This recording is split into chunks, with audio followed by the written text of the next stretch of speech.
you doing? And the Texas Rangers win. Grounder to second. 2 years removed from losing 100. The Rangers have won the pennant. I forgot baseball's around. Yeah. Seems kind of boring. Yep. You know, I always want the announcer to just shut up and we can hear the moment and the crowd going nuts. But I felt like that came up a little short. Yeah. Like have one more thing after the Rangers win the pennant. Just a little bit. Can you play that one more time? Grounder to second. 2 years removed from losing 100. The Rangers have won the pennant. They don't sound that enthusiastic either. No, not at all. There's no craziness to it. So the Rangers will play in the World Series against the winner of tonight's Game 7. Diamondbacks or Phillies? What do we think? I think Diamondbacks. All right, I'll go with Phillies then. Okay. The Vikings won last night. They did. I was very surprised. I was very surprised. In the beginning, did not look well. San Francisco, got the ball. 49ers are great this year. Yeah, and they got the ball from them. Vikings not really. Vikings got the ball back from them, and then ran for 2 touchdowns. And when I left, it was like 17-7, I believe. When you left, would you leave the game? Yeah, I left the game, go to sleep at halftime, and I woke up thinking, okay, well, they probably lost. I'm like, 22-17, nice. Nice. All right, Stone Academy. You remember this story? Yeah. A lot of people got screwed. The state's case against Stone Academy has been expanded by Attorney General William Tong.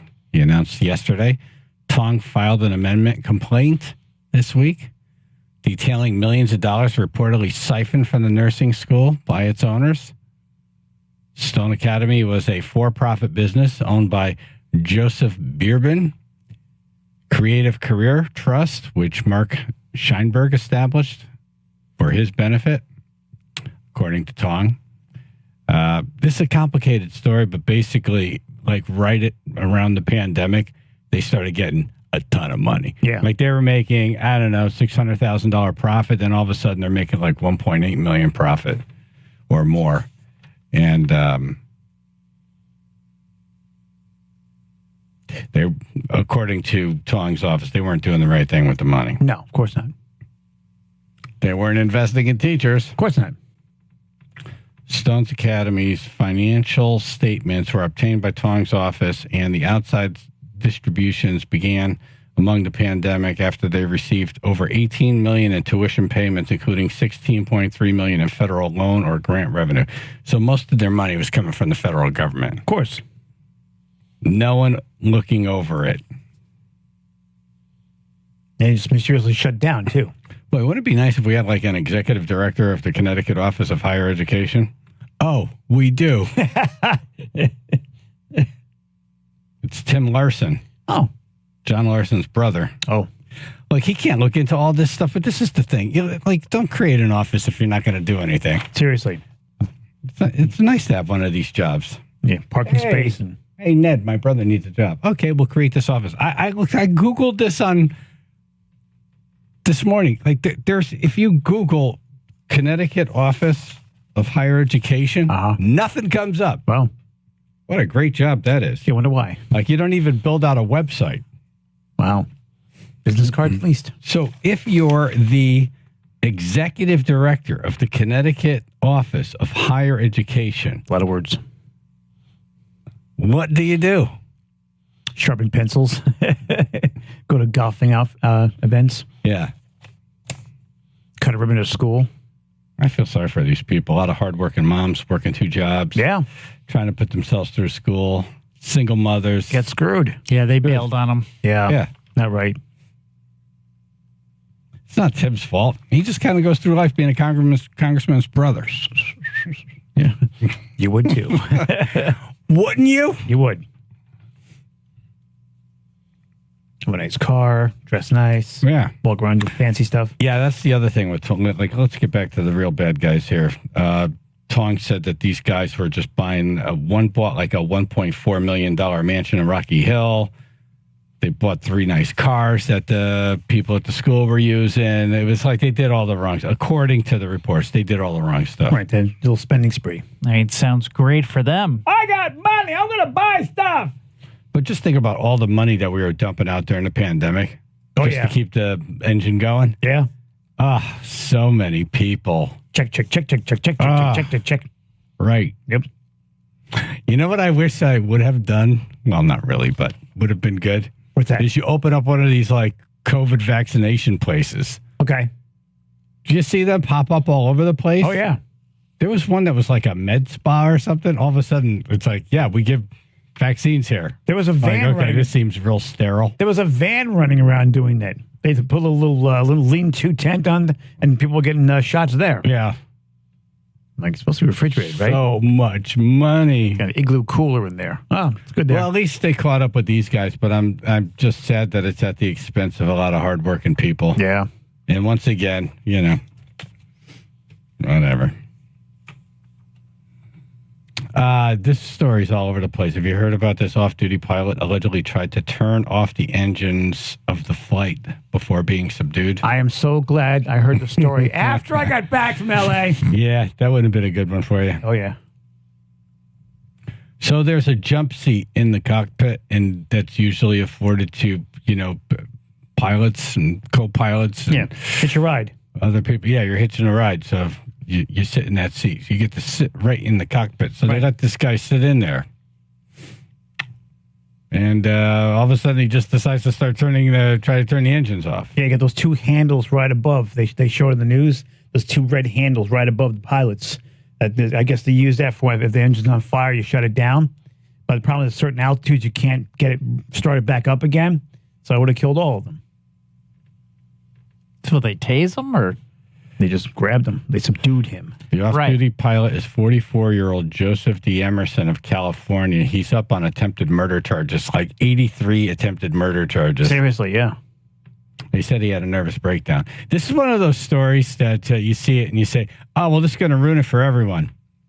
Right. Pilots are going to be like, remember when we used to be able to sit in the jump seat? Now I got to sit in the back. That's right. Now I got to sit with people. everybody else. Yeah, let me tell you, that last seat sucks. There's no room. Who is this speaking in this clip? It's one of the pilots. We've got the guy that tried to shut the engines down out of the cockpit, and he doesn't sound like he's causing any issue in the back right now. I think he's subdued. Other than that, we want law enforcement as soon as we get on the ground and park. very calm. Yeah, It is really calm. they're always calm. They're always calm. Yeah. Turbulence, they're calm. Right. No matter what, they're calm. Well, that's the whole deal. They You must got to teach them that.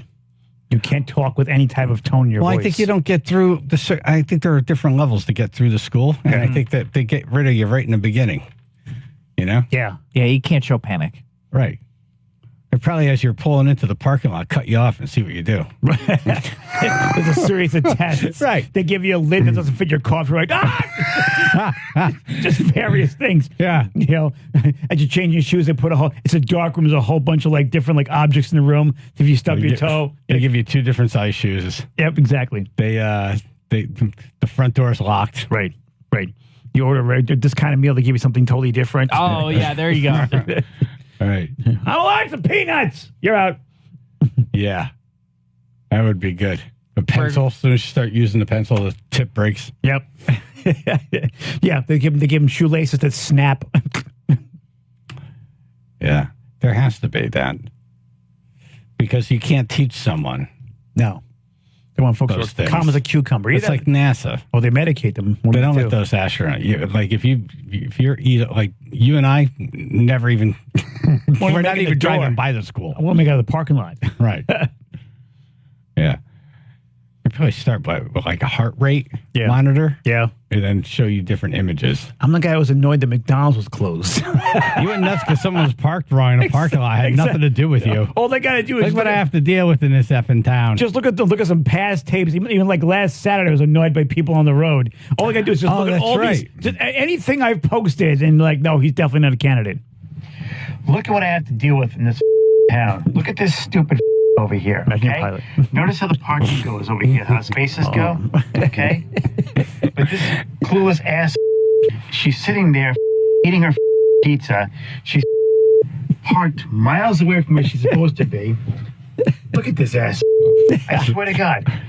This is the I have to put up with in this town. Unreal. It'd be hysterical if, like, you're in the back of a plane and the speaker accidentally comes on. Then this is the captain talking about trying to pull up to the gate. What do you mean I have to circle? Why do I have to circle? Some clueless jerk office. Yeah. Unreal. Yeah, that guy's really calm for what just happened. Very calm. Way too calm. It's like he's okay with it. It's like, that'd be crazy living with someone like that, though. You never get any, like, it's just like you're living with a glass of milk. Yeah. Bland. Yeah. Nothing happens. Nothing fixes. Like, oh my God, what did you see what just happened? Yep, that was something. Right. What do you mean that was something? Yeah. What'd you think of the movie? Yeah, it was pretty good. Yeah, I couldn't do it. How do you know when they're horny? How do you know when what? When they're horny. I don't know. Other than that, we want law enforcement as soon as we get on the ground and park. Yeah, I'm in the mood for it. Yeah, Right now. shucks. Yeah. It's the calmest way to ask for police after an attempted murder of over 80 people. Yourself included, yeah. Unless he beat the snot of that guy. We want law enforcement as soon as we get on the ground and park.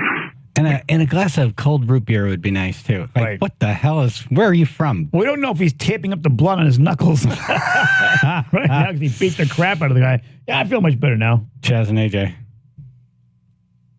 Hello. An incident, everybody getting off the plane, the front of the plane went up in the air and the tail touched the ground Oh, yeah, they popped the wheelie. when they were unloading. Yep. Who? It did. This happened, I think yesterday or something like that. I think JetBlue, they were taking people off, and the plane just kind of popped the wheelie. I guess the back part of the plane came down, and the front nose part came up. While they were landing, or people No, they were trying to parked. get off? They were getting, But they have too many people in the back? disembarking or something like that. Yeah. It does. Yeah, they were first news today. disembarking from it and it threw the plane off balance. Yeah. Doink. Yep. There's a lot of plane stories. Later. Huh? Yeah. Yeah. Again, I'm glad it happened now Right. and on the ground. All right, top 10 horror movie villains. Emma's doing the list. 203-882-9757. Channel 3, Biller in the So. It's his public insurance adjuster's first alert weather. Early frost inland and partly mostly sunny day today, low 60s, 42 now, Woodbridge. Now, we got reports of a rollover accident right now. This is in Meriden 15 northbound at exit 67. Looks like the right lane is currently blocked. Serious accident reported approaching the 91 merge and the paving zone with delays over about 30 minutes already right now. Again, there's road construction in that same area. This is 691 westbound between exit 3 and 5. 2 lanes currently closed. And again, delays added because of that accident. So we also have the 95 northbound on-ramp at exit 17 in Westport closed. That's part of, that bridge rehabilitation project that wrapped up over the weekend, but still doing some stuff there on the on-ramp. This traffic report brought to you by Compassion International. Drought, war, rising food prices have doubled the number of families facing malnutrition. You can help. $50 provides a food kit to feed a family for a month. Just text the word radio to 97646. That's your Chaz and AJ Connecticut Lottery traffic report. Logan Steele. Logan Steele. What a great time we had there Friday. Yeah, good people. Very good people. Yeah, their whole circle, their whole network of people. It's just all love there. All nice people. Logan Steele offers customers from 10 pounds to 1 million pounds of steel. They have the largest walk-in self-serve on the East Coast. You can buy 1 pound, a ton, all self-serve from general contractors, engineers, project managers, homeowners to hobbyists, which that means you. Yeah. Wherever you are on that scale, Right. they'll take care of you. Logan Steel helps with a number of metal problems by using sandblasting.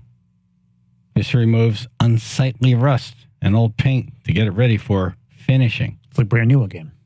Logan Steel has a sandblasting area that can fit almost anything.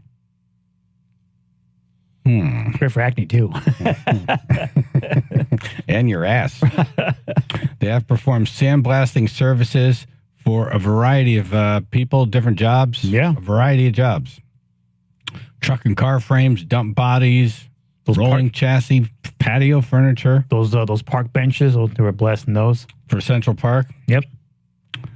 They can then prime and paint all these surfaces. So, boom, you drop it off, say, here, make it new. Exactly. They do I'll that. be back. They do that. Thank you. Yep.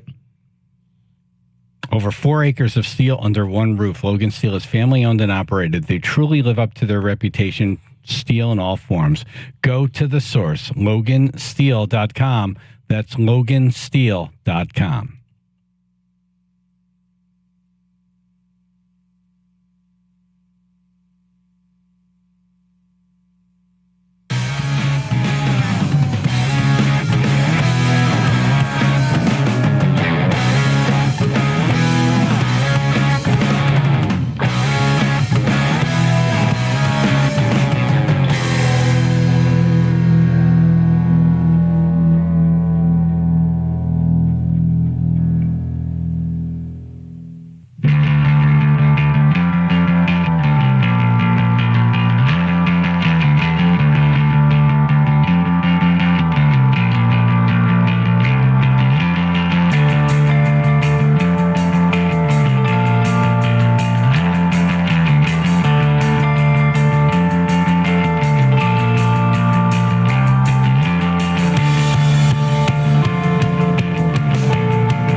Freak Week. Top 10 horror movie villains. Horror. Horror, yes. Horror. Horror. Make sure we get that one right. Right. Horror. Mike and Derby. Good morning, guys. Yo. Morning. Hey. Hi, Emma. I'm going to go with The Shape, Michael Myers. Number 1, Halloween. After escaping the mental institution for murdering his sister, he returns to his quiet hometown to continue his murder spree, killing the babysitters. Yep. And originally the name was The Shape, like Michael he mentioned, but eventually John Carpenter decided to name after the studio head of Miracle Films as a prop for, I guess, airing his first film. Kind of like a tribute to, like a thank you for that. So he named him after that. Wasn't his mask a William Shatner mask? Yeah. Some say that, yeah. Yep. He appears in all the Halloween films except for Halloween 3, The Season of the Witch, which actually in that movie towards the end, you will look at a set, and in the set is a TV with the original Halloween being played. Oh, there you go. It's the only time that he's actually in the movie. Little nod. And did you know that they were once going to call this the Babysitter Murders movie? Because somebody else was directing it, they had thought of the movie, a movie based around Halloween time, and this guy goes around killing babysitters. But Wes Craven decided to change it up a little bit. I think I have. His kid would go I'm not sure if babysitting. this is a clip. Yeah. Tommy, it's me! Stupid Tommy.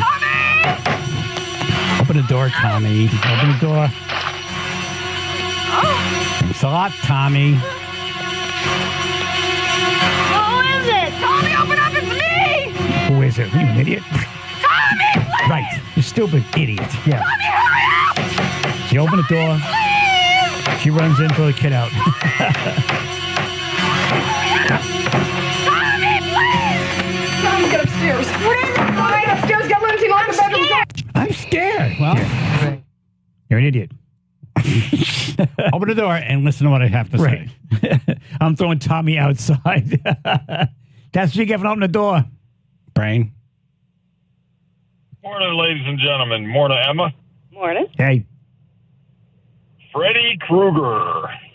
Number 3, Nightmare on Elm Street, the villain who messes around in your dreams and where your nightmares come to life.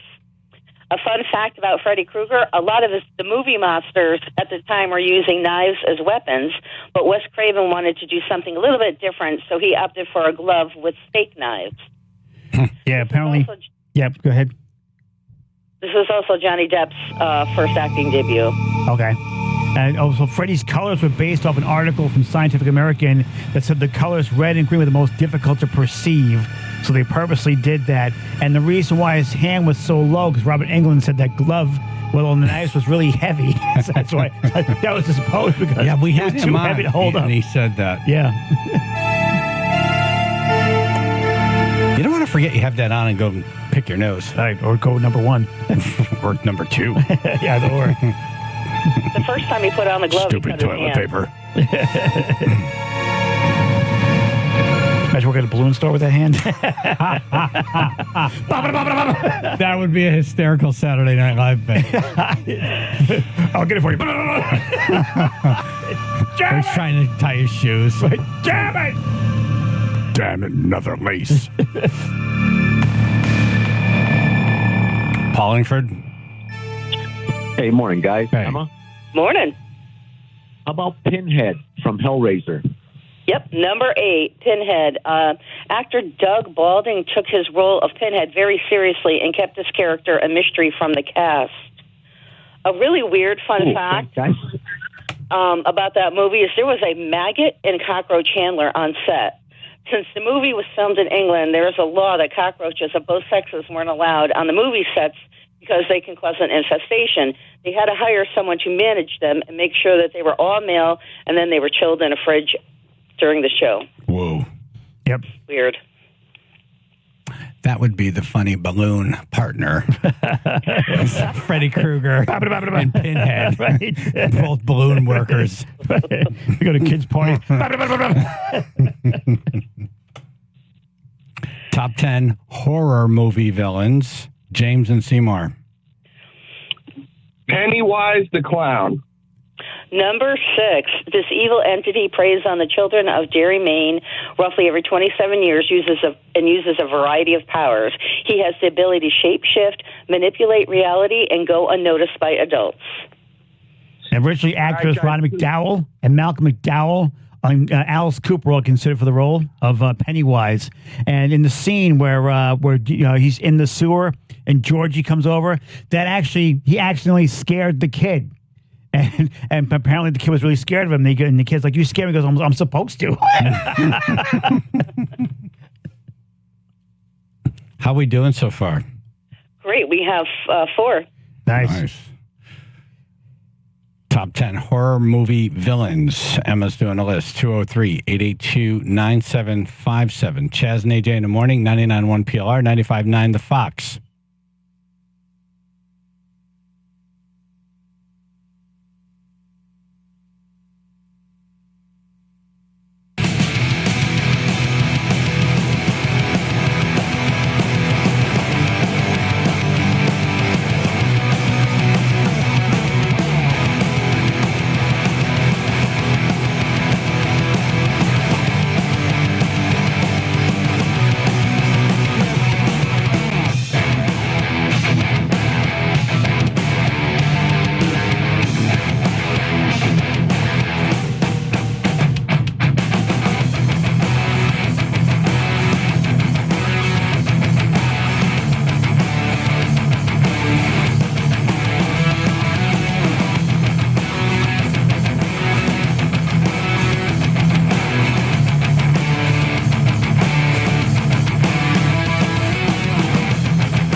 doing top 10 horror movie villains.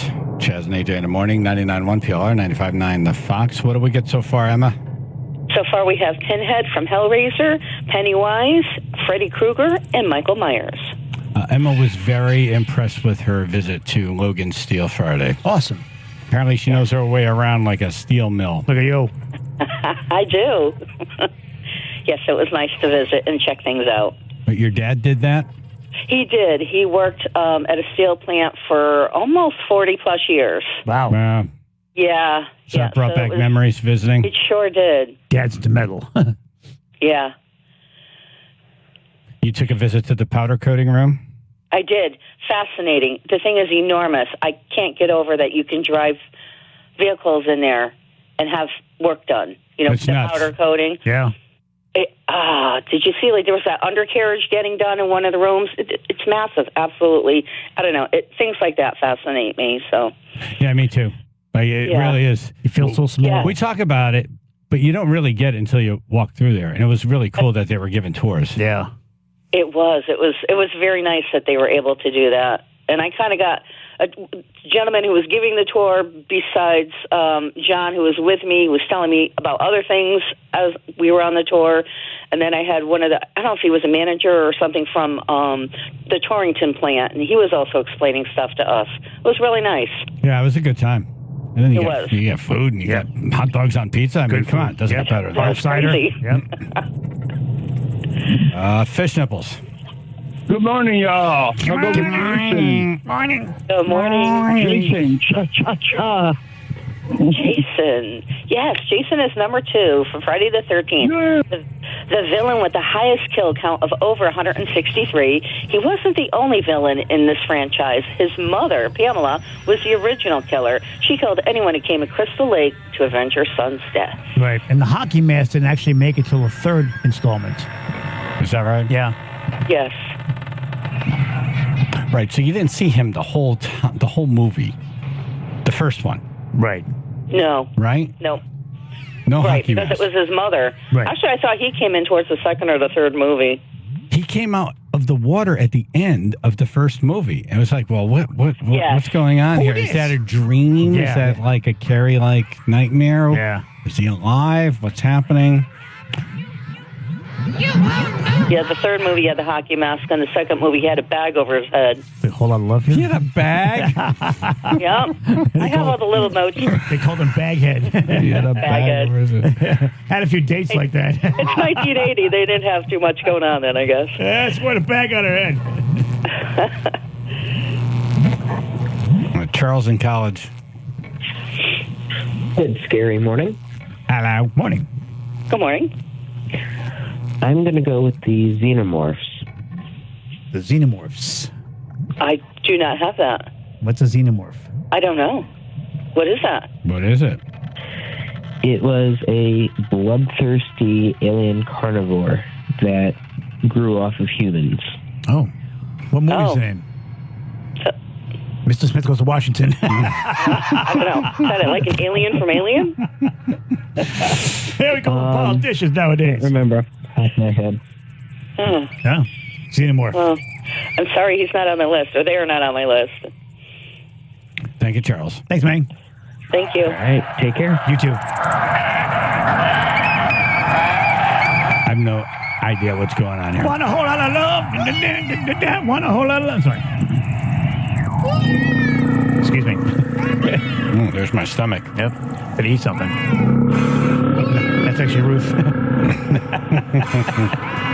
Yeah, after our show, we have these meetings, and Ruth's stomach goes bananas.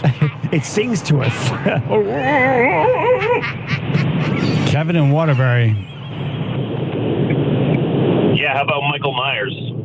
Got him We ready. got him. He was number 1. Yep. You have another guess?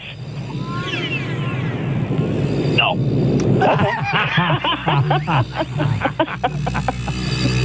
Why mince words? Just say no. Anthony in Branford. Good morning, folks. Yo. I'm going to go Morning. with Leather. How about Leatherface? Leatherface. Yes, number 4. The Texas Chainsaw Massacre. This chainsaw-wielding giant who wears a mask of human skin comes from a family of cannibals. Director Toby Hooper wanted to create a new kind of boogeyman. He wanted a monster to be a man because you can relate to it more than you can a monster. He wanted it more creepy, like an originality. Hey, Casey and the Sunshine Band. I'm your boogeyman. I was just thinking the same thing. Do you know the narrator was a young John Larroquette? Is that right? Yeah, John Larroquette was as a narrator, yeah. And apparently, in order to capture the mental instability character, they went to an Austin mental hospital and just studied the movements of the patients. Yep. Wow. Authenticity. Have a good day, folks. Thank you, Anthony. Thank you.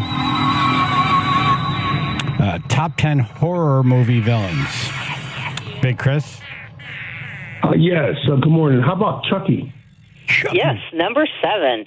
Chucky in Child's Play. Serial killer Charles Lee Ray was shot, but not wanting to die, he ran into a toy store and used a voodoo artifact to transfer his soul to the nearest item, a good guy doll. The doll now has a soul and is sold in a back alley to Karen Barkley.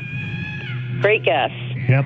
All right, have a good day. Chucky's full name, Charles Lee Ray, is derived from the names of Charles Manson, Lee Harvey Oswald, and James Earl Ray. That's why they chose that name. Apparently, the original title was going to be called Batteries Unincluded, but Steven Spielberg had a film with the same title, so they couldn't use that. So they changed it to Blood Buddy, then became Child's Play. Oh, damn it. I know. Sounds like I'm just going to come on. I Press it, but that's how it goes. There's the people living its woes. Matt, Long Island. Morning, everybody. Hey. Chucky just got taken. I guess I'll go old school. How about Dracula? Sorry, he didn't make the list, but Oh, man. All right, guys. Have a great day. You too. Thanks so much. Thank you. It's such a great character. Why wouldn't they bring that back? Always well dressed, too. It's like a classy killer. They bid you welcome. They've ruined that Lestat with Tom Cruise and Brad Pitt. Yeah. Yep. What was that one Bram Stoker's Dracula had that popcorn head? I'm still like, it looks like a garnish. How do you screw up Dracula, really? Right. It's iconic. Holly in Bristol. Good morning, guys. How you doing? Good morning. Good morning. Good morning. I was going to say Chucky, too, but that other guy already took it. So I was going to say, what about, the Scream movies? Yes, Ghostface, number 9. Ghostface would call his victims on the phone, taunting or threatening before stabbing them with an 8-inch knife. He occasionally would ask his victims horror movie trivia and stalk them in a manner like the movie. Great guess. Yeah. Apparently, it was a huge Thank leak. you. I was surprised. There was a huge leak involving that movie, and what ended up happening was they ended up having a second script, and they kept the killer a complete secret, even to the actors, till the day they actually started filming. Oh, wow. Yep. That might be good for the Monsters Ball. Have the Scream mask? Right. Show up and ask trivia questions. Right, nice. Carry around a big knife. Get it right or you die. Oh, by the way, we have a new category for the Monsters Ball costume contest. So there's the group prize, that's $1,000. There's the solo prize, that's $500. And then there's the best AJ category. Thank you. That'll be a pair of tickets to Bret Michaels Nice. and an AJ goodie bag, which we'll have to figure out what's in there. Okay. His belly button. Flip-flops. I don't even have it back. You'll find that I want it back. Aaron in Terryville. I have horrible service, so I hope you can hear me, but Jigsaw from the Saw movies? Yes, number 5. John Kramer, Jigsaw, got his name from cutting out puzzle piece-shaped chunks of flesh from his victims who failed his test. The test was you were forced to inflict pain upon yourself or others in order to escape.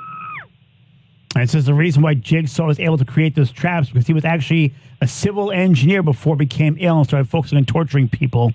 And also, he didn't actually want anyone to die, and it doesn't actually set to kill anybody. They just end up happening. Yep. Got a little too complicated Exactly. for me, but I love the first one. The first one is because it was different. Yeah. You know? Thank you. Thank you. Lauren in New Haven. They got her. Hi. Hey, we thought they got you already. Norman Bates. Right here, right now. Sorry, he didn't make the list. Oh, okay.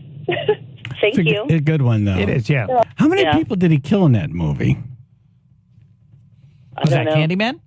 Yeah, Norman Bates. Psycho. No. Yeah. Killed the lady in the shower. Right. Is there anyone else? I don't recall. Me neither. It's just that one famous scene, and then I remember seeing him for the first time dressed as his mother. I'm like, okay. Right. And he accessorized. Yeah. Try to pull a look off. I think we're meant to assume that he's done it many times before. Because he's got this is one of many. He's got the peephole. He's got the whole thing where, like, you go into the certain number of the motel room and, like, he can spy on you and he knows where to dispose of the car and everything. Yeah, everything was very well planned and well coordinated. All right, we'll take one more. Tracy and Madison. Hi, good morning, guys. Hey. Good morning. Good morning. So, my guesses were all taken while I was waiting on the phone, but how about Candyman? Good guess. Yeah, no, not on my list, but that was a good guess. Thank you. All right, thanks. Bye. Thank you. All right, we are out of time. Our top 10 iconic horror movie villains. 10 was Leprechaun. 9, Ghostface. 8, Pinhead. 7, Chucky. 6, Pennywise. 5, Jigsaw. 4, Leatherface. 3, Freddy Krueger. 2, Jason Voorhees. And number 1, Michael Myers. How many did we get? 9. We got 9 out of 10. You got 9. Good job. Yeah. Nice. Leprechaun was a tough one. Yep. All right, great list, Emma. Thank you. Thank you.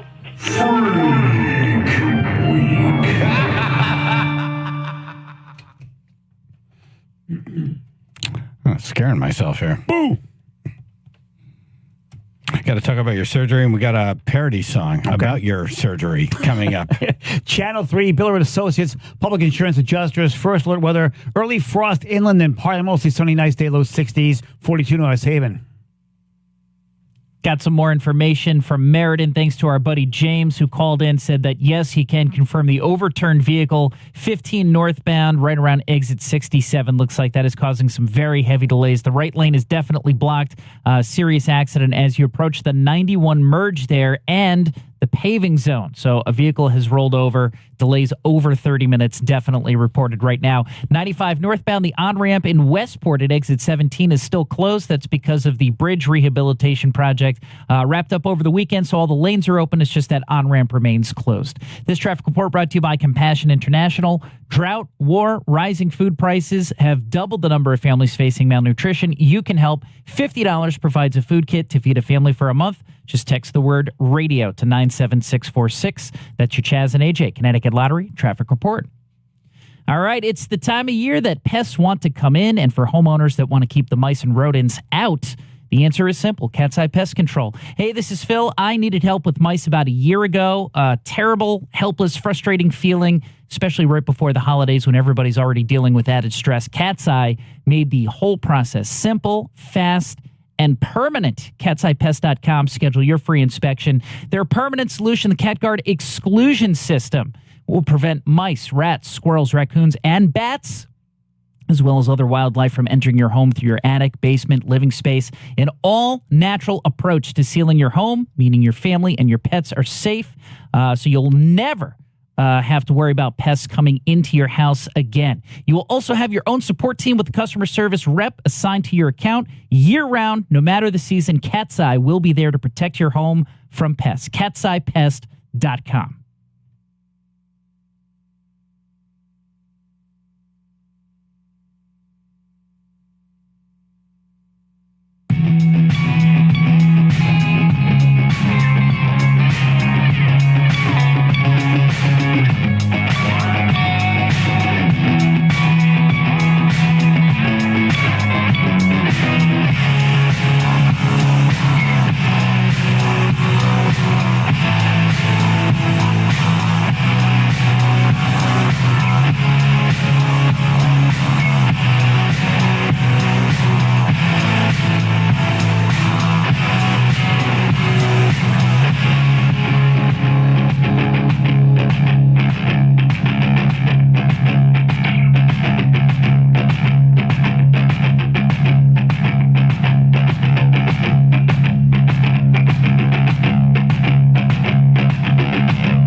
Under the knife tomorrow you go. Yep. Again. So at this point, there's not even any anxiety. You've had so many surgeries. Yeah, no, You're no. just like, yeah, let's get it done. Exactly. I want to recover. Yep. I just want to wake up. I want to be back. Yeah, I want to wake up. Have my chicken fingers when I first wake up. Nice. Yep. Good choice. Yeah. The last two times, yeah. Are you hungry? I'm like, yeah. I'm gonna have some chicken fingers. They make good chicken fingers over there. So. Oh, they say, who's a hungry boy? They do. I'm a hungry boy. Well, I'm not allowed to eat. hungry boy. I'm not allowed to eat after 8:00 tonight. And all they went through the whole rundown with me yesterday on the phone. Now, after 8:00, no food. Tomorrow, Before you go into this, yep. Somebody called yesterday, and she held for 10 minutes. Diane, I don't know if she's out there now, but she wanted to give you advice for your hernia surgery. Advice? Diane, I don't know if you're out there now or if anyone has advice for AJ's hernia surgery. I'll take advice. I'll try to call her. I'll take advice. 203-882-9757. Is advice? Okay, so you woke up in chicken fingers. Right, chicken fingers, yeah. But I'm allowed to have, in the morning before 4:15, I'm supposed to drink an 8 ounce of Gatorade. No red for some reason, but all the other flavors. No another Frost. Regular Why, Gatorade. does that show up in some test or whatever? I don't know. They just told me that. I'm like, all right, No red. I won't drink. That's my favorite flavor is the punch. Of course. I'll have the orange or the greenish looking one. So I have to have that, and I'm allowed to have 1 cup of black coffee before 4:15. They said no jewelry, no lotions, no colognes. I don't know why, but yeah. So yeah, they did the whole rundown yesterday. I'm like, yeah, I've been here before. I told the lady the last time I was there. I'm like, I narrated how to get around the place. Yeah. She was laughing. So she goes, okay, no stranger to this. I'm like, no, not at all. This one's going to be different in that they cut 2 spots. Yeah, so 2 spots cut as opposed to the last time when they cut the 1 spot. 1 spot was painful. And I have a female surgeon. Oh, really? Yeah. So the guy who screwed it up 3 times will not be doing it. It's one of his associates. Oh, great. Yeah, she came to see me when I was in the hospital. Yeah, nice lady. So she'll be working on me. Oh, good. Dr. Schwartz. So Schwartz, Dr. Schwartz. Dr. Schwartz. Yeah. So You're gonna make Spaceballs jokes at him? funny. No, I'm not. With the person with a knife, no. Yeah. So no. The last couple of times, what happens? You wake up. What's weird is you 1 second you're in the operating room, you see the lights. The next thing you know, you're in a totally different room. Like, what the hell happened? No, they say count down from 100. Yeah. And, what do you remember? 98? Yeah, if you get to 90, it's impressive. I don't think I got past 95. Yeah. Yeah. But you wake up in another room and, they're like, want something, they give you something to drink, a little bit of juice, and they're like, want something to eat? I'm like, yeah. So the last 2 times I had chicken fingers. Just kind of that person who puts you out, the anesthesiologist, yes. I hope they get paid good money. Because it's not the trick of putting you out, because I could do that. Yeah, it's bringing you back. The bringing you back is the real magic trick. Yeah. They always say that one thing. There's something right before you go in. The guy goes, okay, I'm going to inject this into the intravenous. He goes, it's going to feel like you had a whole bunch of beers all of a sudden. And you do. Like, love it. You're sitting there, everything's like, I became this obnoxious a-hole. They're rolling me down the hallway. And I'm like, hey, how you doing? Like screaming at everybody like a complete drunken jerk. Then that's when they put me out really quick. Yep. Well, you're going to miss the Marconis in New York City. I know. I'm going to miss the Marconis, miss the Monsters Ball, miss everything. Yeah. Yep. Well, I think you'll be at the Monsters Ball in spirit. I think folks will be. Don't say spirit. Okay. Hey, yeah. I'll be represented. Right. Represented, yes. Yeah, it's a new custom category. Nice. It's the best AJ. Very easy. Get a Johnny coat and just get some doll sticking out of your stomach. Right. Nice. Wouldn't that be the best? Wasn't there a character like that in that Arnold Schwarzenegger movie, the Mars one? There was some guy that the cab driver had a person in the stomach. I don't know. And then his shirt, like this little character inside the shirt. So what happened? There was a shirt, and then the cab driver had a second person under his shirt. This is all about, the mesh. The mesh. The mesh. It's your mesh. My mesh. Your hernia mesh. Exactly. I was sitting in my house late one night when down below and in plain sight a bulge on my bod began to rise. Unfortunately, not between my thighs. It was a mesh.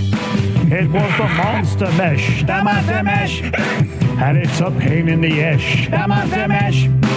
It's gonna cost more cash. The monster mesh. To fix the monster mesh from my abdomen once again does swell, where 3 times before has been just pure hell. There's a great big bulge, so large and thick, I can barely see my own dick. It was the mesh. Yes, it's the monster mesh. The monster mesh. The hernia's all fresh. The monster mesh. It's stretching out my flesh. The monster mesh. The surgeon must refresh. Insurance companies are no fun. You're only insured for one. My debts are through the roof, man. Financially, I am done. For the rest of you, it's the Halloween week while I sit at home like a goddamn geek, hoping surgery 4 will now be the last, or my foot will be up my surgeon's ass. Oh, it's the mesh. It's that damn monster mesh. The monster mesh. Consider yourself blessed. The monster mesh. It can rip in a flash. The monster mesh. And it costs cold, hard cash. Damn it! The background vocals when you're doing the oohs, it sounded like. Nice job. Thank you. A celebrity sighting at a local pizza place that's coming up in news. Channel 3, Biller and Associates, public insurance adjusters, first alert weather, early frost inland and probably mostly sunny, low 60s, 42 now in Brantford. And we are unfortunately dealing with a rollover accident confirmed now. 15 northbound in Meriden. This is at exit 67. Looks like the right lane is blocked. Heavy delays of about 30 minutes or more. Right as you approach the 91 merge and the paving zone. We also are seeing 95 northbound, the on-ramp in Westport at exit 17. That's still blocked, part of the bridge rehabilitation project. All lanes reopened from the weekend, so that's excellent, but that on-ramp will remain closed. This traffic report is brought to you by Positive Coaching Alliance. Got issues with youth or high school sports? Positive Coaching Alliance can help. PCA, a national nonprofit, offers more than 1,000 free online resources for youth and high school sports coaches, parents, students, and administrators. Visit PCADevZone.org. That's your Chaz and AJ Connecticut Lottery traffic report.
Hey, we got a famous celebrity type person at a local pizza place. That's topping our news.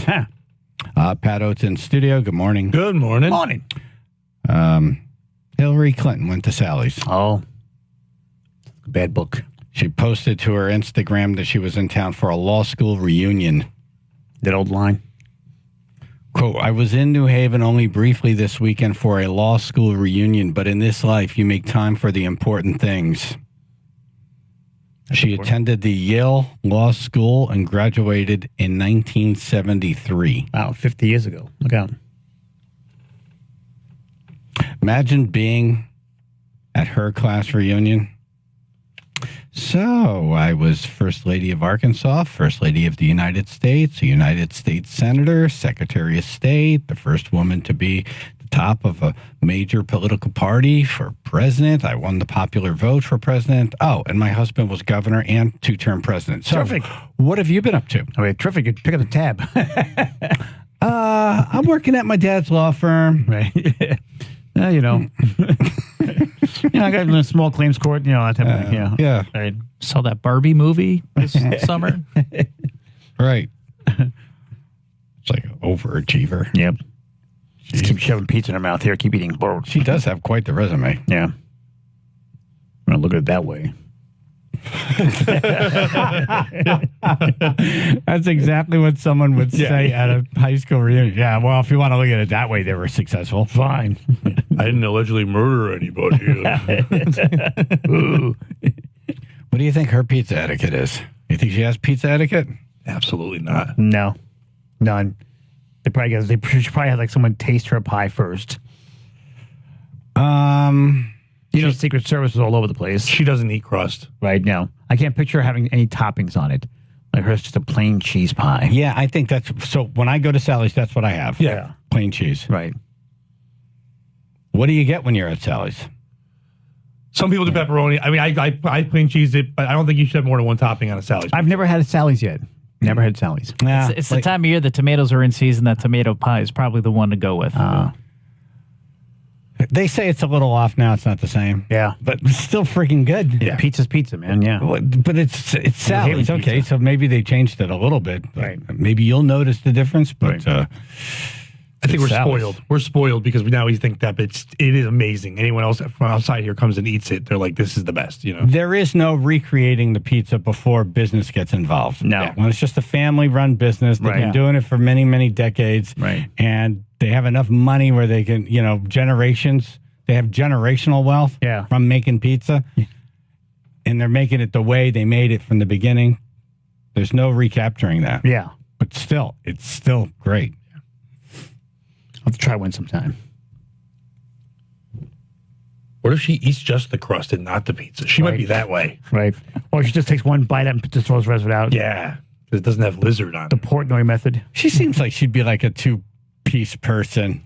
Like, At most? Yeah. Yeah, like she'll have a piece and then maybe a couple bites out of a second piece. I'm like, oh, I'm full. Yeah. So, like, if there's 5 people, they still order just one pizza. Yeah. And it's like, what are we doing with this one pizza? Yeah. We need at least 2 more. Have you ever been at a party and they walk in with like one pizza and you're looking around counting people? You're like, man. Guess we're all getting one slice. Right. Yeah. So mad. What world do you live in? Seriously. You got wings in that box, too? Look at us. Look at us. Look how much chair I take up. I just order another one to the house. Yeah.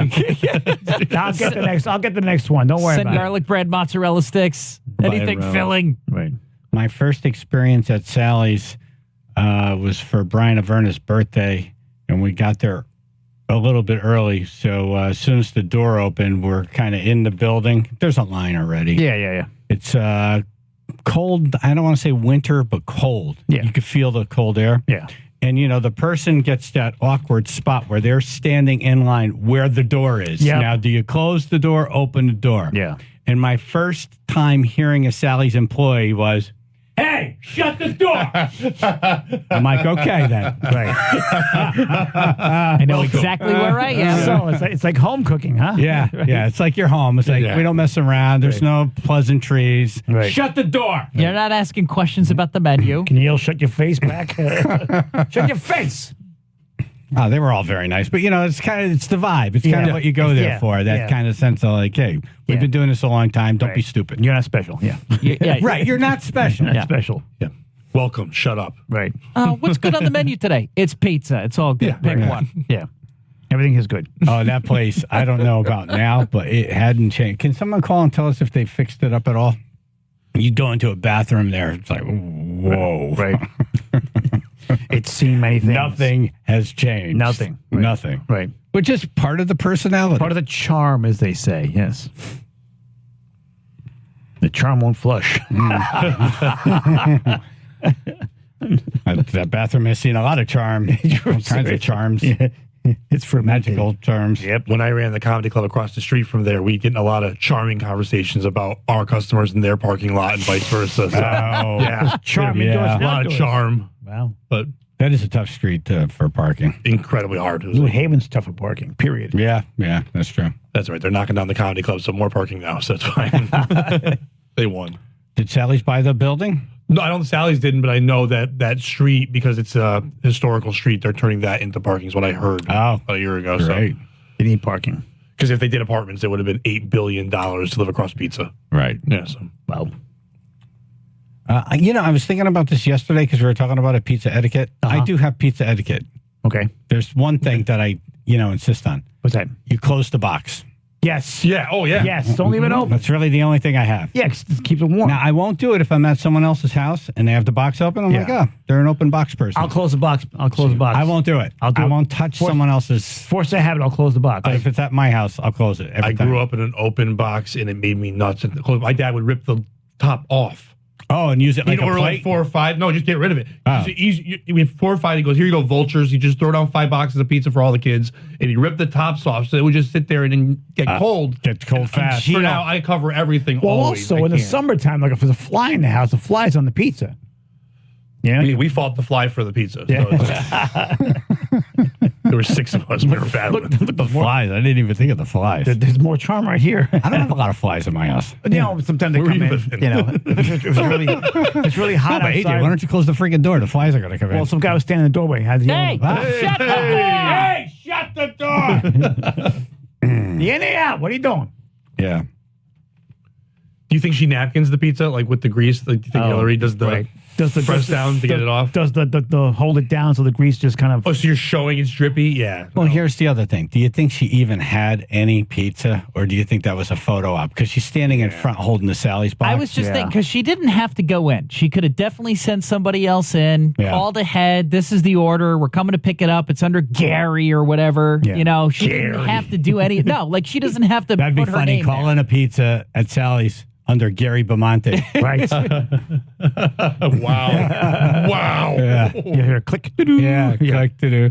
I mean, they're all related. They don't, at this point in their lives, they don't care. I was thinking whatever her security guy's name would be. That's so past generation. Yeah. Right. Yeah. Just show me her fingers. No, Her but fingers are why? sooty. Yeah, so why is she like getting out of the car and standing in front of the place and holding the box? Is that a paid ad? Nobody I'm can too be mad cynical. at pizza. That's what it is. Yeah, she's not fun enough for pizza.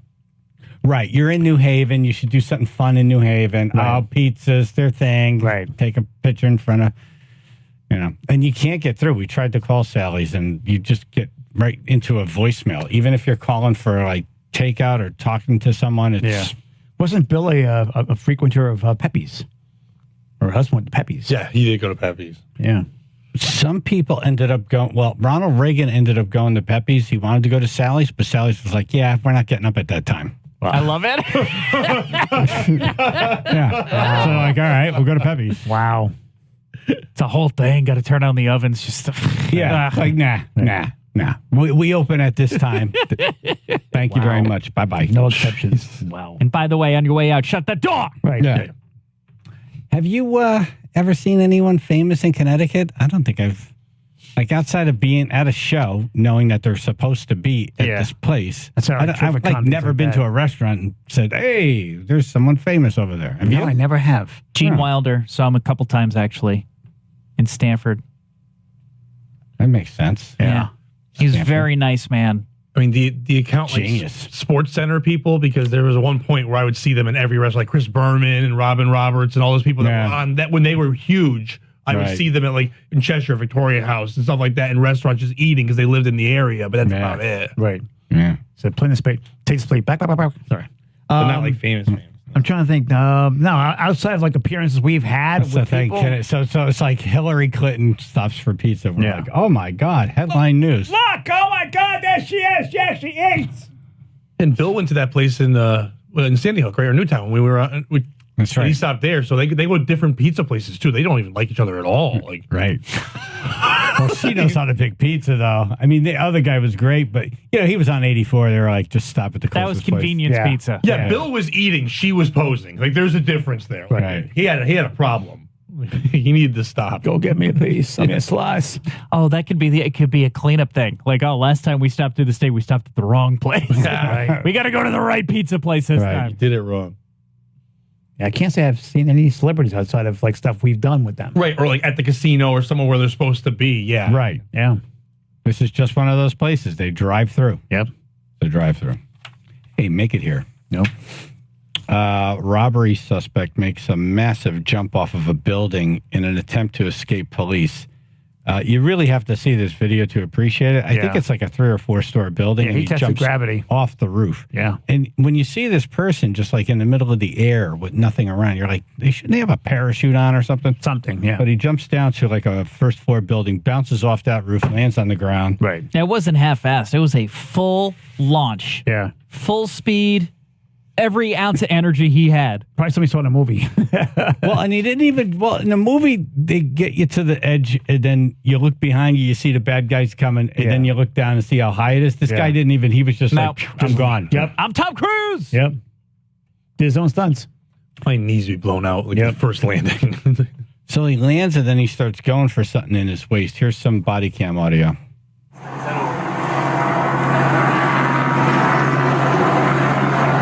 Looks like he just ran toward the north side of the building.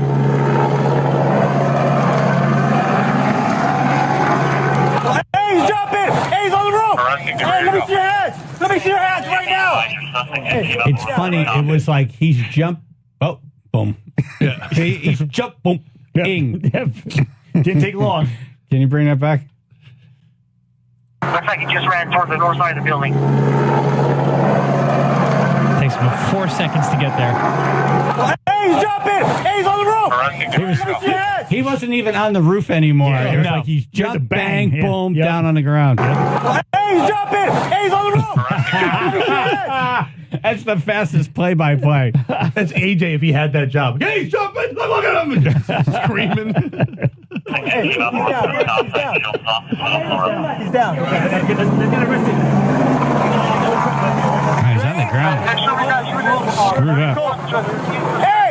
Don't move! Don't move! He's going for his waistband down. Don't reach for your waistband! Hey! Hey! No, you were just a pinball down the... Pinball. Yeah, like you're done. Just relax. Here's my insurance card. Yeah, my medical card. I'm just going to hand it to you now so you can give it to him, get to the hospital. I thought he was just holding his hip from landing on the cement. You're saying his hip was still there. Yeah. Don't do it! Back up! Don't do it! Don't move! Don't move! Don't move! Do not move! Do not move! That's a drag, man. He was Like, you don't want to shoot somebody, and now you got to keep moving. I'm telling you not to. Now I got to shoot you. Yeah. So he shoots him, and then they all run over to help him. Right. Yeah, that's weird. Like, I don't know. There has to be some disconnect here. Not Like, for all that. right, look, I told, like, hey, like, at Sally's, shut the door. If you don't shut the door, what's going to happen? You're going to get thrown out. They're not going to bring you over a pizza. Right. Or you're going to get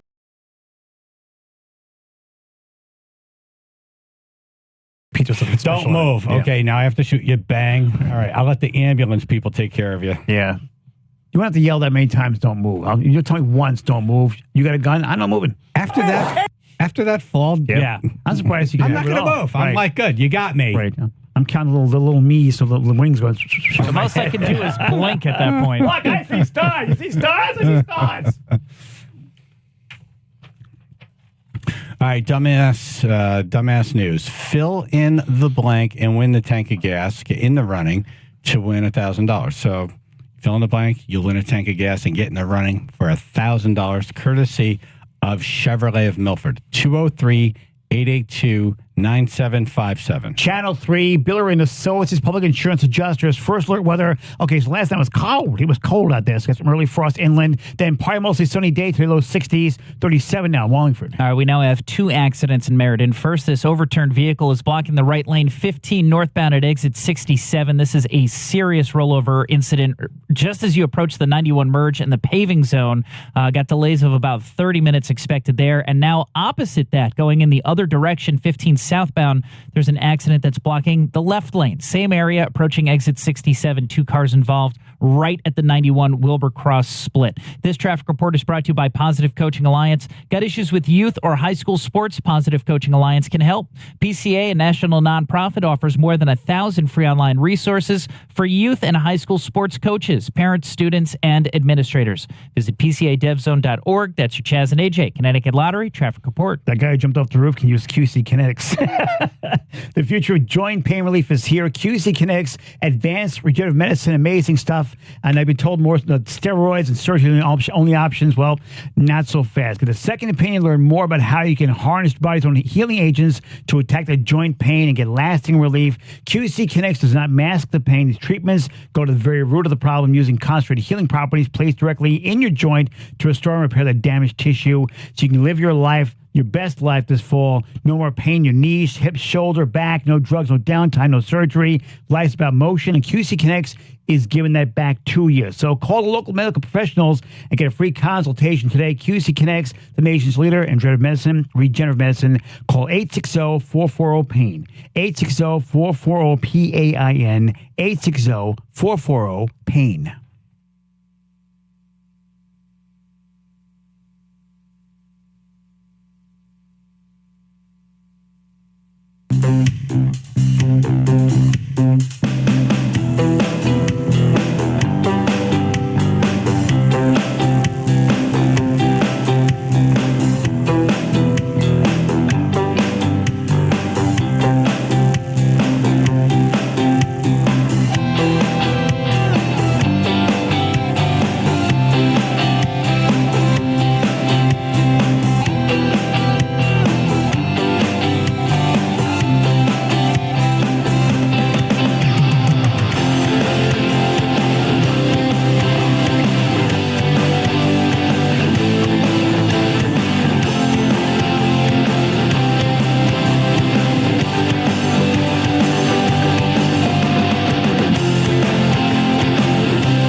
All right, fill in the blank, win a tank of gas, and get in the running to win $1,000, courtesy of Chevrolet of Milford, 203-882-9757. Jeff and East Haven. Good morning, guys. Morning. Hello. Here we go. Florida man charged after slapping hot blank on McDonald's drive-thru employee. Slapping a hot blank on a... How about a hot cheeseburger? No. See, they get the cheeseburger there. No. Sorry. Why'd you bring a cheeseburger to the drive-thru window? Mike in Wallingford. Hey, good morning, guys. How are you? Morning. I'm going to go with hot coffee. And you are correct. The throw off there is the word slapping. Yeah. Slapping hot coffee? Right. But that's how it's written. Yep. So congratulations. You got a tank of gas. Thank You're in you. the running for $1,000, courtesy of Thank Chevrolet you. of Milford. Thank you. Thank you. Welcome. Appreciate Yeah, that. some percussionist. All right, comedian Pat Oates hanging out. He's at Twisted Vine Friday, November 3rd. Cool. Florida man charged after slapping hot coffee on McDonald's drive-thru employee. A South Florida man was arrested Monday after having a total meltdown in a McDonald's drive-thru. Oh, that happens. AJ, this might be your... Be related? How do you melt him? What happened? Why do you throw coffee?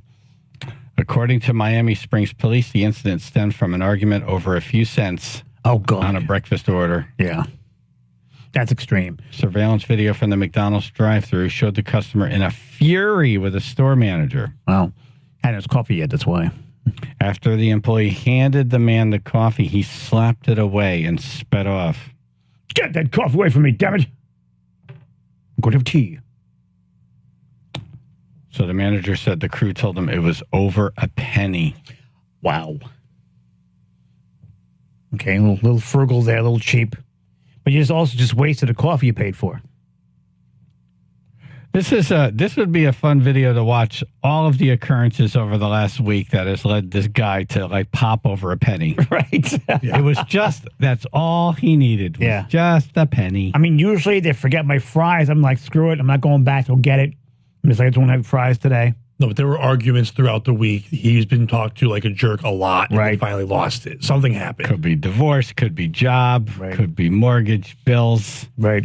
Could be hernias. Who knows? Could be a whole bunch of things. Could be a coworker. Somebody slapped his coffee earlier. He's Right. back. Right. Maybe he just jumped off a roof. You never know.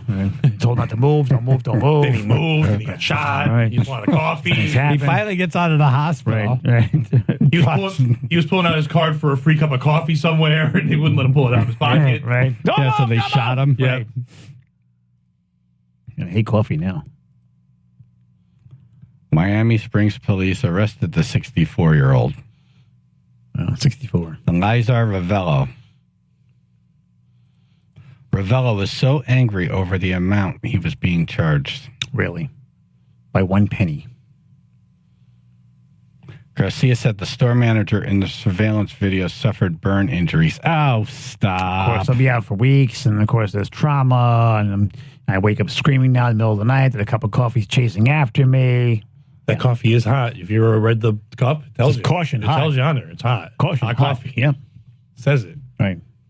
Let's get iced coffee. Then it says cold. Caution, cold. They take a marker and write cold. Right. You just cross out hot. Drink through this apparatus we provided for you. Caution, this cup is coffee. This is liquid. Right. Thank you. Right. Ravello is facing a felony battery charge, and as of Tuesday morning, was being held on $5,000 bond. See, that's 1 cent over bond that I want. Right. Doctor said too much caffeine. Felony battery for slapping a coffee out of your hand. I'll write that one down, yeah. So what? Did they charge him and then he gave them a penny less, or like he just thought it was a penny less? Like I don't even know how that. Yeah, it doesn't say. I know, but that's the wacky. But because if it was 1 penny less and he didn't realize, just let him have the coffee. But if he just started fighting beforehand, just with the price, then he's Dude, just take the coffee. If it's a penny, it must have been like 99-cent coffee. Right. Exactly. and he hands $1. He's like, "Where's my friggin' Where's penny?" my penny? Right. His hand out. There's no change. All you gotta do just open your door and look down at the people who drop the change, and then probably will get out of the car. There's a lot. You can see it. Oh yeah, all the time. it's easily a couple of bucks right there. But then maybe he wasn't slapping them. Maybe he was reaching for this penny he thought he was getting, Right. and then he didn't. It wasn't there, so he just moved his hand and he happened to slap it. I had a spasm. Yes. Yeah, their coffee's $1, I think. I haven't had McDonald's coffee in a while, but I think it's $1. Yeah, I try to avoid Might it. be the only thing that's $1 on their menu. Yeah. Police arrest dog owner for getting her neighbor, 76 years old, S-faced. Kaylee Robertson, 28, was arrested Sunday morning after a confrontation at the mobile home park where she and the 76-year-old victim live in separate trailers. Right. According to the complaint charging Robertson with battery on a victim 65 years or older, she became upset with Danielle Powell, who would always speak with her while she walked her dog. Okay. Robertson How cop dare you said, talk to me while I'm walking my dog? Can't you see the dog's doing something? We're busy. Robertson, cops say, took an unsecured bag of dog feces and pushed it into Powell's face. Oh. You meant the other way. Right. That's not a $5,000 felony. That's truly S-faced. Yeah. Right. Usually have egg on face. Not this time. I fell for that one. This time it's more sausage. Leaving feces smeared on his face and the bag on the ground. I have to leave. I'm pooped. Boom. The dog waste bag matched those of the defendant's possession. Having a They did 930. a whole CSI investigation. We linked her to the crime. Just doing the dark light on her face. Like, yeah, that's poop. Like, thanks. Yeah. Well, I could have told you that. So those flies track to your face, yeah. Here, let's get your dog's poop and this face and put it together. Up, looks similar. Yeah. That lineup sucks. Right. I'm clearly the guy with the poop on his face. They got the Danny Glover guy in the office too, and he's like, I'm too old for this job. Too old for this S. The other guy's obviously cat poop. Look at that guy. So in Miami Springs, Florida, it was a $5,000 bond for slapping coffee out of someone's hand. Yes. Right. This is Florida. It's not telling me where. Uh-huh. But this was dog feces to the face. What do you think the bond was on this? I'm going to say $100. I was going to say maybe 250. 2,500. 2,500. Wow. So less. Wow. So you're better off squishing poop in someone's Well, face. soft serve. All right. They should partner up. Soft serve. Go away.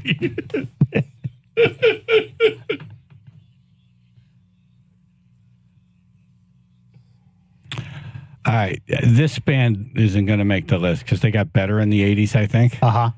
But we're going to talk about bands ruined by the 80s. Okay. I have a good first example. But if you have any thoughts, 203-882-9757. Chaz and AJ in the morning. PLR on the Fox.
some bands that were just ruined by the 1980s. Ruined. And let's talk about them. Okay.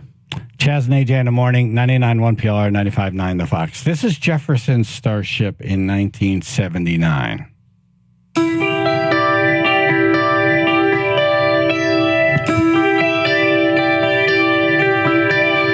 Keep in mind, they had a whole deal in the 60s where they were awesome. Yeah.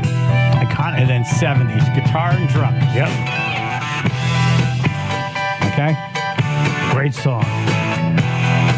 This guy sings his ass off. And for any AEW wrestling fans, there's a guy who uses this now as his entrance. Even now, they brought it back so young kids know this song. That's how great it is. Right. Yeah, this is a great song.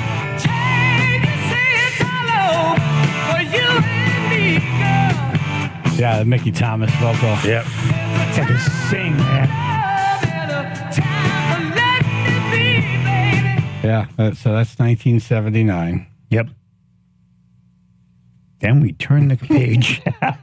And then we dial back the clock. And we end up with... I can't wait to hear this one. I have a feeling. Yeah. I couldn't shut this one off fast 1985. What the hell happened to them? Apparently they were neutered. Yeah, it just sounded like it was next on NBC after Family Ties. Like it just sounds like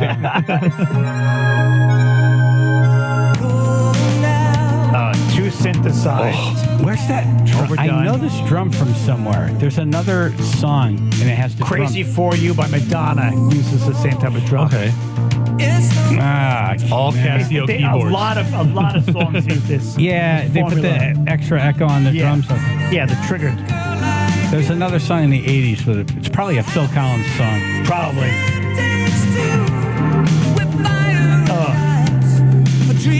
Oh my God, I love this song. Let's use it for our wedding. Shut up. How do you go from Jane to Sarah? Yeah, pick a different chick. Apparently, Sarah's not that great. Like Jane better. And this song I love, but it's it's a guilty pleasure. I couldn't shut this one up fast enough. Yeah, you hate this song? Oh God. I've gone from love to hate to love to. If I wait years, I hear it, then I'm like, great. But there was a time where I can't hear it again. You know what I mean? It's one of those ones. You give it time, it's okay again. But there's no rock and roll in it. It's just so cheesy sounding. Oh no. Yeah. Crappy we were movie playing and this a last crappy week. song. I like this song. It's a guilty pleasure, but this is a band that was ruined by the 80s. Oh yes. You know? Yep. It's this song is fun because it's so cheesy and so 80s. Very cheesy. Like they took a band that had guitars. Yeah. What happened? Yeah. If they never had that song before, if you never played the song from 79, this is a fun 80s band. It's like a fun little dance it's a band. cheesy But because band. that 79 thing, you ruined everything. You showed me what you could do. Yeah. I do love that song too, though. I'm not gonna lie. That's a cookie cutter song from any 80s movie. I go on any 80s soundtrack. Yeah, the 80s killed things. Yeah, if we could just all sing along for a while, I'd be happy.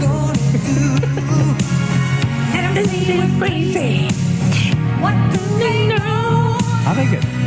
Grace Slick, one of the greatest female vocalists ever. One of the greatest rock singers. Yeah. Sound like a clown. She does. I think she's so medicated in this song, she has no idea what she's doing.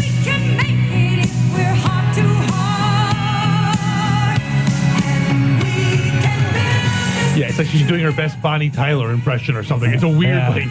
This is the song you picture at the end of the prom. The guy gets the girl, and they meet, and they kiss, and they dance, and then the credits roll.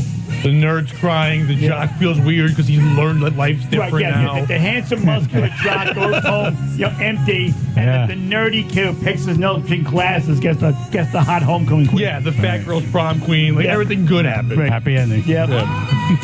Rubbish! And they all fly off on a dinosaur. Rubbish! And you're like, wait, where's that dinosaur? That happened!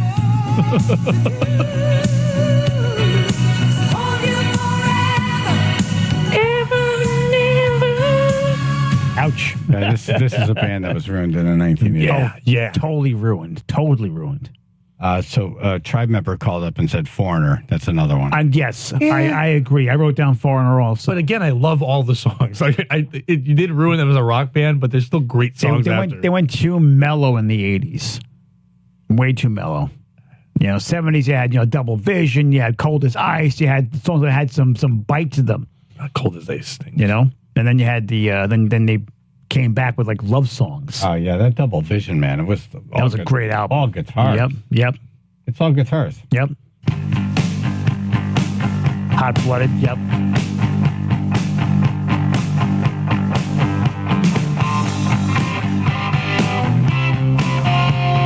How do you go from that to what the hell? I love this song. I mean, I do too. I love 80s cheese. Right. Love Me too. We're just saying. That's a famunga. You went from guitars to synthesizer. No, you're right. I'm mad at me for loving this song. That's what I'm saying. It's like I love this I'm song. guessing they spiked their drink. They all got solo cups. Like, what's happening here? You should not leave your red cup out amongst the public. All of a sudden, I know what love is. I want to show you. Like, what? It's like the opposite of Viagra. Yeah.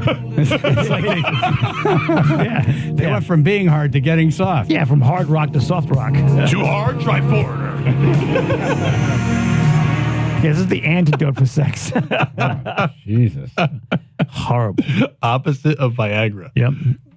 Greatest promotion ever. this was like... Again, guitars. Yeah. Mick Jones. Yep. And you feel good instantly from it. It's like... This is such a great song. Yeah. This riff. Damn it. It's a great rock riff. This is a guy in your face girl song. Yeah. I don't need you.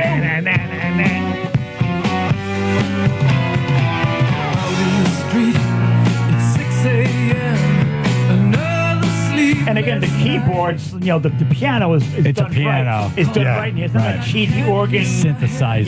Yeah, that sounds like an $80 Casio. Right. Yeah, he's rocking the piano. Again, dirty God, white boy. you're right. I mean, come on, that's rock.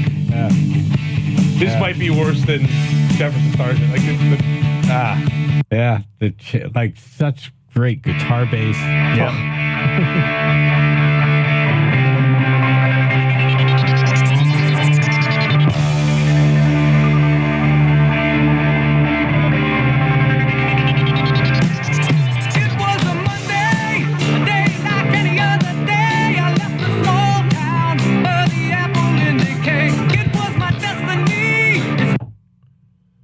Wow. But his vocals are so That's great. He can do amazing. both. That's the thing, Yep. too, though. Like, his vocals match everything. You actually feel the life being sucked out of you. Yeah, but I love this, too. This is a good karaoke in the car alone song. Oh, really? Oh, just sing it out loud? Oh, yeah, let's hear it. Ladies and gentlemen, Pedos. I'd have to know all the words. Let me see if I can get it.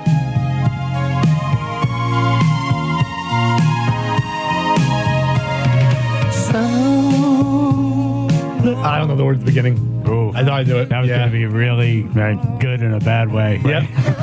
I'll get it ready for something. Toy drive. Line me up. Nice. You should be in a white suit. Oh, that's fine. Soiled in the back. Just for this.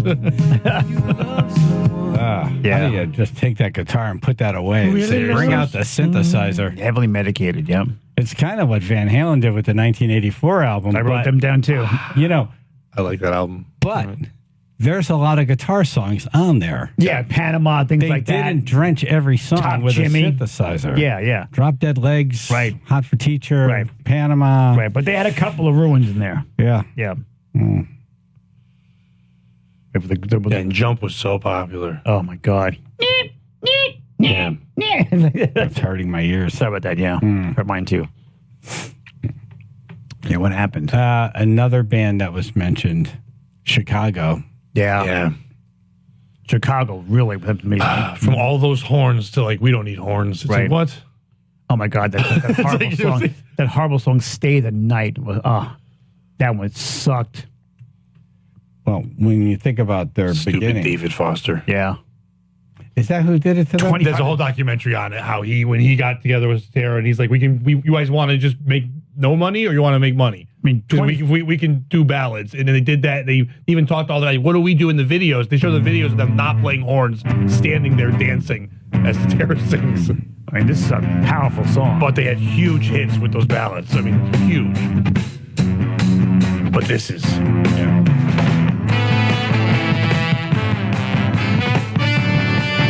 How do you take all that brass out of this band? But you know what? You can make the argument that they were kind of doing these ballads in the 70s, too. They had this one. Yeah, but this is not really a cheesy song. Really? I don't think so. They were doing it, but they also had the ability to do other stuff. When they got into that Satara... Yeah, once they got into Satara singing. Yeah. Once they Karate Kidded it up, it was over. Yes. Oh. Yeah. Yeah, but I love this crap. 80s, so 80s much. soundtrack. Yeah. Oh, you hear this. He's excited. Look. He does that song with Satara on his own with Cher and everything. Come on. You know our love was meant to be. Yikes. Kind of love to last forever. You know, tragic zipper accident? What? Yeah, that's what it sounds like. All right, call in a band you think was ruined in the 80s, 203-882-9757. Channel 3, Biller and Associates Public Insurance Adjusters. First alert weather, early frost inland and partly to mostly sunny day today, low 60s, 43 now in New Haven. All right, looks like that accident in Meriden has been cleared. 15 northbound at exit 67 had been blocking the right lane for a while there. Serious rollover accident, looks like, again, has been moved from the travel lanes, but we still have got delays of about 15 minutes and 15 southbound through that exact same area. Meriden at exit 67, still dealing with the shoulder block from a different accident. There was 2 cars involved right at the 91 Wilbur Cross split. We also, now in Waterbury, have an accident in the road construction area. Everybody slow down. 84 westbound at exit 20. That's causing delays of about 15 to 20 minutes as well. This traffic report is brought to you by Mothers Against Drunk Driving. For victims of drunk and drug driving, your grief is unique, but you are not alone. You always have a place at MAD. Call the 24-hour victim helpline 877-MAD-HELP or visit mad.org. That's your Chaz and AJ Connecticut Lottery traffic report.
So they were hard, and then they went soft. Right. It happens.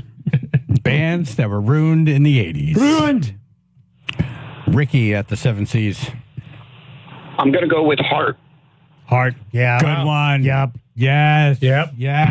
Absolutely. This. I mean, you go from like Barracuda to. How what can I about, get you alone? Yeah. Right. Oh, yeah, that one, yeah. Right. This band's so good. Yeah. They went from hardcore to Wilson Phillips real freaking quick. I was like, yeah. Yeah, good call, Ricky. And this voice, oh my God. Yep. She could Knock blow down a walls. hole in a wall.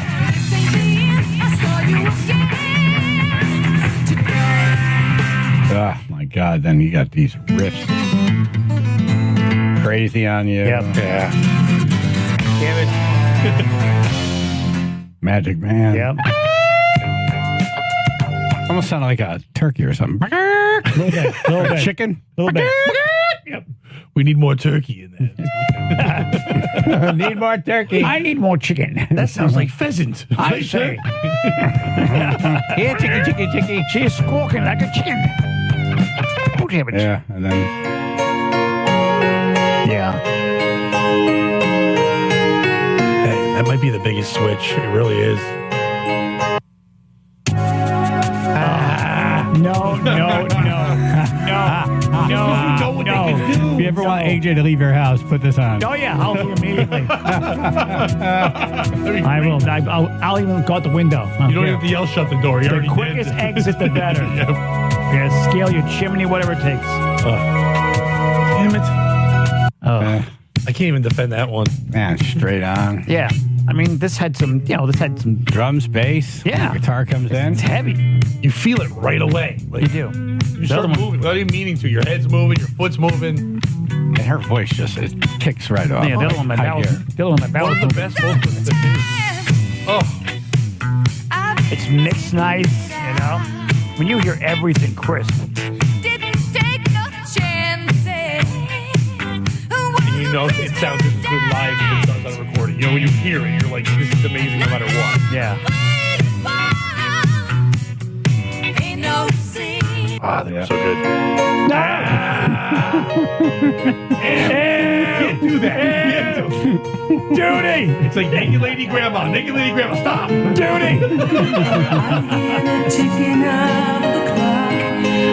Damn it. I want to defend. I can't. What happens? You know, it just becomes record sales. You know? Yeah. This is what the kids like now. Yeah, don't blow all your money early in your career so you don't do this crap. Yeah, but they were doing so Yeah. well. Like, it's not like they weren't doing well. Right. They were killing it. Yeah, Pat mentioned one, Aerosmith. Yeah. Was that changed in the 80s or was it the 90s? I think it was 90s because all that stuff was... Yeah, 90s. The 80s, they were basically gone. They came back in like 86 or whatever. It was late. They found a whole different audience with MTV. Right, yeah, because they with the Liv Tyler and Lisa Silverstone, all those videos and stuff, and when he did this for the Armageddon soundtrack and that song and all that, Yeah. That's that was the 90s. That's That's, yeah, I 90s, was saying, yeah. that's when I was in high school. It's like early 90s. So they wouldn't fall into that category. No. Yeah, but they took the whole 80s to become that. So like they took time off to be cheesy. Keep in mind, I mean, one of their biggest early songs was a ballad. Yeah, but that's it's not a cheesy ballad. It's a power ballad. Yes. Yeah. This is It's a There's rock. there's It's a guitar-based difference. ballad. There's a difference, yes. That's not amazing. It's one of the greatest songs ever. Yeah. I was like a dazed and confused. That's all I Most think of iconic every drum time. beat. Yeah. Everyone can name this in 1 second. Yep.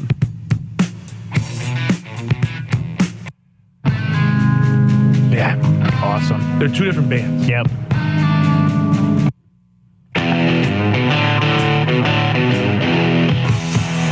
And then even when they came back with their big breakthrough, like Permanent Vacation was a breakthrough, but this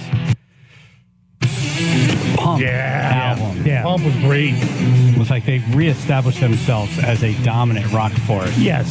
That's this, Love in the Elevator, all that, right? Yeah.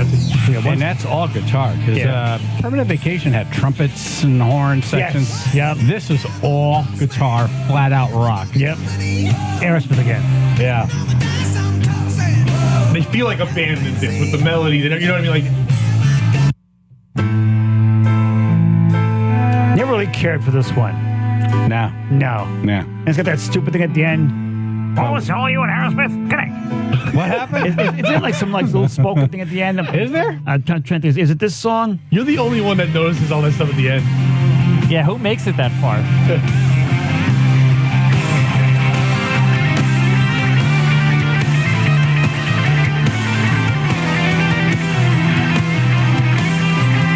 Oh, is there someone It's talking? coming up. Because I've heard it be working here now. That's You know, some like stuff like AM radio.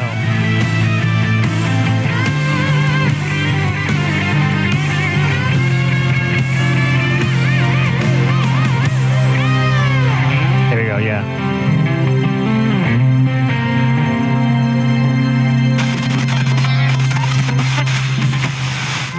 So, from all of us in Aerosmith to all of you out there, wherever you are, remember, the light at the end of the tunnel may be you.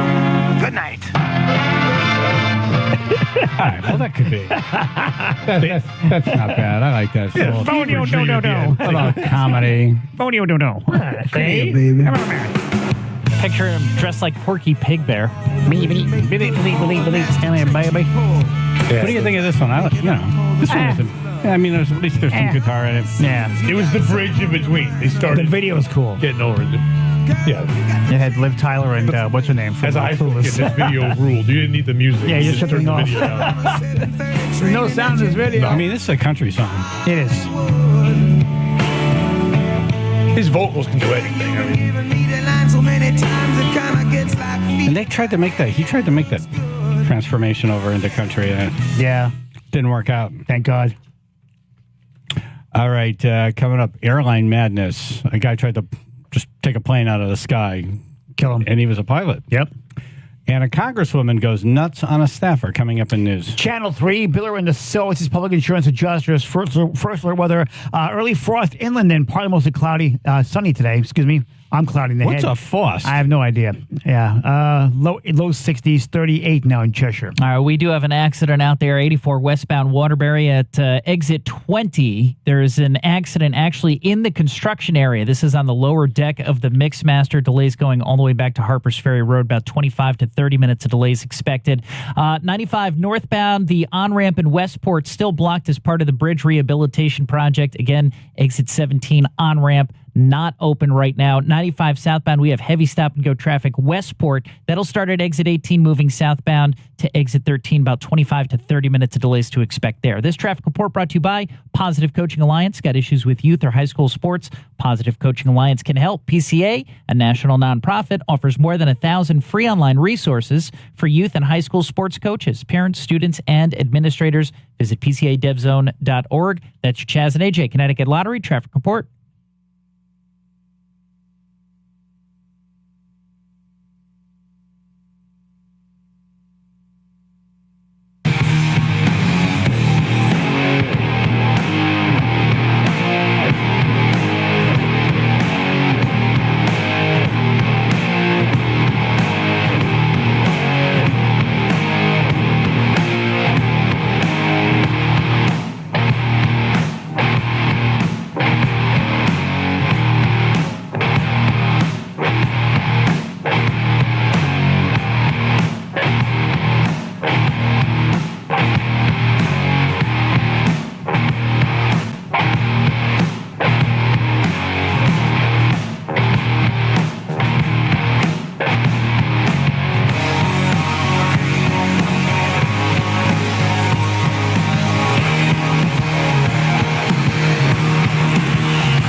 Texas Rangers win. They sound great. Grounded to second. 2 years removed from losing 100. The Rangers have won the pennant.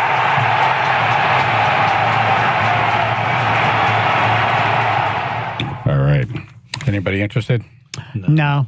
If it's not the tri-state area, I could care less. I forgot baseball existed, to be honest with you. They're going to play in the World Series against tonight's Game 7 winner. Yep. Either the Phillies or the Diamondbacks. Right. I see D-backs. I'm more of a Walker Texas Ranger fan. So Different Texas Rangers. right. Yes. Right. That's why I said it. Off-duty pilot allegedly tried to turn off the engines of a flight before being subdued. So, they got those jump seats, and as a courtesy, they'll let other pilots who are off duty jump in and fly, and you're inside the cockpit. But it's kind of just a fold-down seat. And an off-duty pilot riding as a passenger in the cockpit of an Alaskan Airlines flight allegedly tried to turn off the engines of the plane. Thankfully, he was stopped and removed from the cockpit. Yeah. That's the guy, you bring the altitude down a little bit and you just throw him out of the plane while it's flying. There you go. I'm sorry. You just tried to kill us all. Now you got to die. I like that you lower it a little. Though. Well, you have to because otherwise everyone gets sucked out of the plane. Just low enough. Low enough where nobody else gets sucked out of the plane. It goes, and you just kick him out. I'm giving him a fighting chance. There's got to be a little hatch, though, where you can, just let rubbish go. That'd be nice. Almost like you're flushing a toilet. Exactly, right. Blue ice in this jerk. Yeah, exactly. Yeah, flush this turd, too. So listen how calm this on-duty pilot is talking to air traffic control about what just happened. We've got the guy that tried to shut the engines down out of the cockpit, and he doesn't sound like he's causing any issue in the back right now. I think he's subdued. Other than that, we want law enforcement as soon as we get on the ground and park. Yeah, no, that's a beating. Yeah. You got to throw him a beating, then you get down the ground, throw him another beating. then you take him up with a helicopter and you throw him out of the helicopter. And you bring him down the escalator. Yep. Head first. Exactly. Everywhere. We just kicked his ass, and besides that, sunny skies and clear path. Notice there's a little bit of blood on in the aisle right here, but don't worry, the stewardess is cleaning it up right now. Drink carts go by. He seems subdued. Yeah. You got punched by some dude. Yeah. That's a pretty calm guy for someone who just had someone trying to turn two engines off. Yep. Yeah, killing all of you. In your airplane. All of you, yes. Which means it's happened before. He's like, it's not my first rodeo. We'd like it if the police would be there when we land. Thank you. Yeah, it'd be nice. Wait, if the coroner was there to pick this guy up later. That's funny. Once they got him out of the cockpit, they closed that door. You can't get in. It's like a safe. Oh, yeah. So he's like, well, I don't hear anything back there now. Right. I mean, it sounds like he's quiet. Right. I don't hear any ruckus. Right. So there you go, first-class passengers. Yep. You get to beat the crap out of this guy. Hey, you wanted to sit right here. Right. Now you get this guy. Folks like to exercise, feel free to beat this guy up. There's your leg room. Yep. Remember we used to have those air marshals that would just randomly... Supposedly, you wouldn't even know they Yeah. were on the plane. Clearly, we're not doing that anymore. No. Because all of this crap that's happening, not one time do you see a video of an air marshal jumped in. Never. Right. Yeah. Never. You want to see a guy with a badge who's like friggin' Rambo just annihilate this person. Yeah. Yeah, you don't F around the plane. Sorry. Yeah, it's Do like not. once all those movies about U.S. Marshals on the planes came out, we stopped having them. It was weird. Like we revealed there was that one. I always bet on black with Wesley Snipes. So once that happened, I didn't hear about it anymore. That would be funny to do an investigation because I'll bet you the money is still there for these guys. Oh, yeah. And they're just, flying at their leisure wherever. Right. Yeah, the guy's sleeping over there. That's the air marshal. Now they're Uber marshals. So it's cheaper. That's what we need, Uber marshals. Yeah. Drive-through marshals. So the guy's name is Joseph D. Emerson, 44 years old. They're saying he had a nervous breakdown. Well, that's your tough taillights. You just tried to kill all of us. Well, that screws it up for every other pilot now because they got to change the policy. Like, how do we mentally evaluate someone before they come and sit in this friggin' cockpit? And if I'm not mistaken, he was recently evaluated already. Really? And they found his mental, She was fine mentally. Yeah. I was trying to think of like the proper terminology. No, it was a good recovery. Yeah. No, that's the best way to say it. Yeah, but the hand motion of the crazy around your head was the best part. Like, We were looking at the circle that was spinning. You were like doing the circle, circle. Exactly, right. you pushed the gerbil until you torched, right? I was buffering. I was buffering. Yeah, we want law enforcement as soon as we get on the ground and park. Like, we need a mop and a bucket. We're going to hand you the entrails. We're going to pour out of the We have a garbage bag full of chopped meat. Right. This used to be the guy sitting in the seat over here. Yeah. He's now meat. His name's now Stu. Right. You know, it'd be worse, like just stabbing to death with a spork. I found a good use for it. That was like the most painful death ever. Yeah, right. No, don't kill me with the knife. Kill me with the spork. Right. You could probably get on a plane with a spork. They're like, you can't kill anybody with that. Right. Then you spork them up. Yep. Nobody's ever done anything threatening with a spork. No. Even the name sounds non-threatening. Spork. The gravy only kind of falls off. It's what that fat kid plays like softball with. Hey, Spork, get over here. Spork. That would ruin a boy's life. There's no recovering from Spork. There's a reason a kid to train his teens. They call me Spork. That's an origin story of the Joker. I was Spork as a child. Yeah, are you spork? Are you muscular or are you fat? Kind of an athlete, kind of a dork. Spork. Yeah, no, you're a nerd. You're a nerd, a doughy nerd.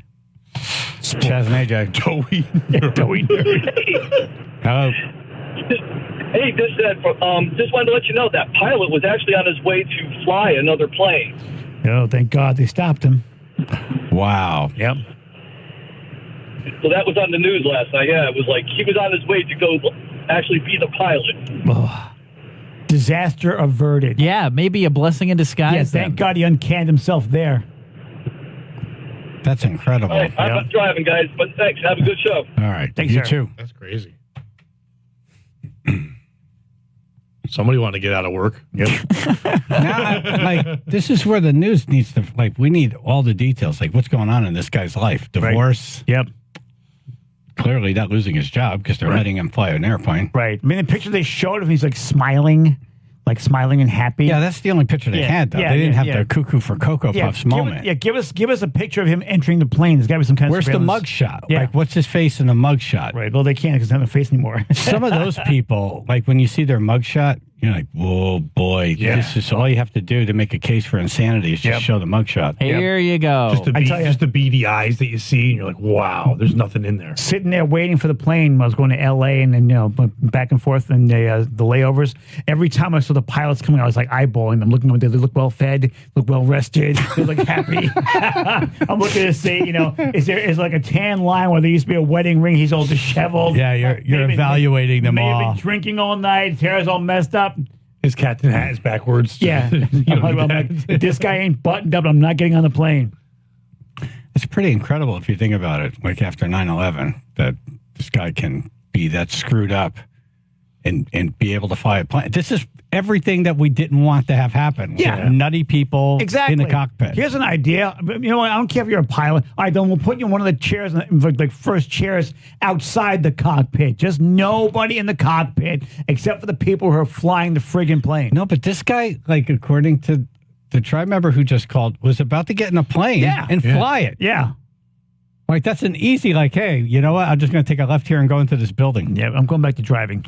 This is one of those, we all have it at work.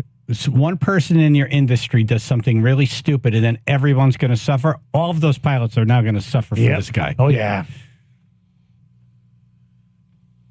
But thank God they stopped before he got his own plane. Can you imagine? Yeah. That would have been disastrous. Yep. So... Well, do you think he really wanted to die if he did it while there were other people in there when he was like hours or whatever away from flying his own plane and he could have just done whatever? I don't think he was thinking. No. You know what I mean? That's you lost your mind. He wasn't in control. The voices took over. You think? They said, hey, that red hand looks pretty cool. Go for it. I mean, I wouldn't let him plead insanity. You're still an idiot. But I'm saying I don't think that he even, there was something so wrong that he just lost his mind. Yeah, his fly days are over. I hope.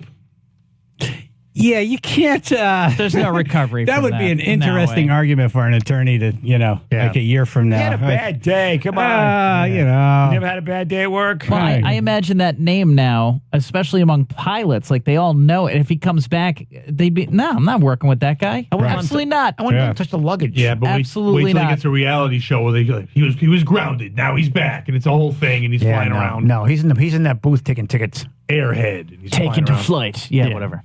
Well, that's another deal. 44 years old. Now what do you do? Yep. You're going to have to find a new occupation. Right. Well, that's if he's not, if he's in a mental house for a while. Well, at some point you'll get out. Right. So what are you now, 45, 46? Right. And what do you do with the rest of your life? You're not flying planes. Right. Helicopter tours in New York City. Drug smuggle. That Are you kidding Walmart, me? that Walmart girl looks very familiar. Here's some more airline madness. A woman was kicked off a plane for petting her dog. Let's figure out who's right here. Okay. All right. It's a woman on a Southwest flight getting kicked off a plane because she was petting her dog after being told not to. So she gets on the plane. She's waiting to sit down. Her dog, it's just a little tiny puppy. Yeah. Starts whining. Yeah. So she opens up the top of the, carry-on bag with the dogs in. Yeah. And starts petting the To dog. calm him down. This immediately soothe him. stops the dog from whining. I see no problem with that. The passenger sits down, and then the flight attendant comes over and says, "Hey, you can't have that little thing open. Right. It's got to be closed." Yeah. So she closes it. The dog starts whining, and then now, depending on who you listen to, the passenger says that she was just petting the dog through the mesh. Through the mesh. The mesh. Yeah. Other people say no. She opened it up again. She wouldn't close it. But they said, Pep, you got to go. Goodbye. Wow. Strict.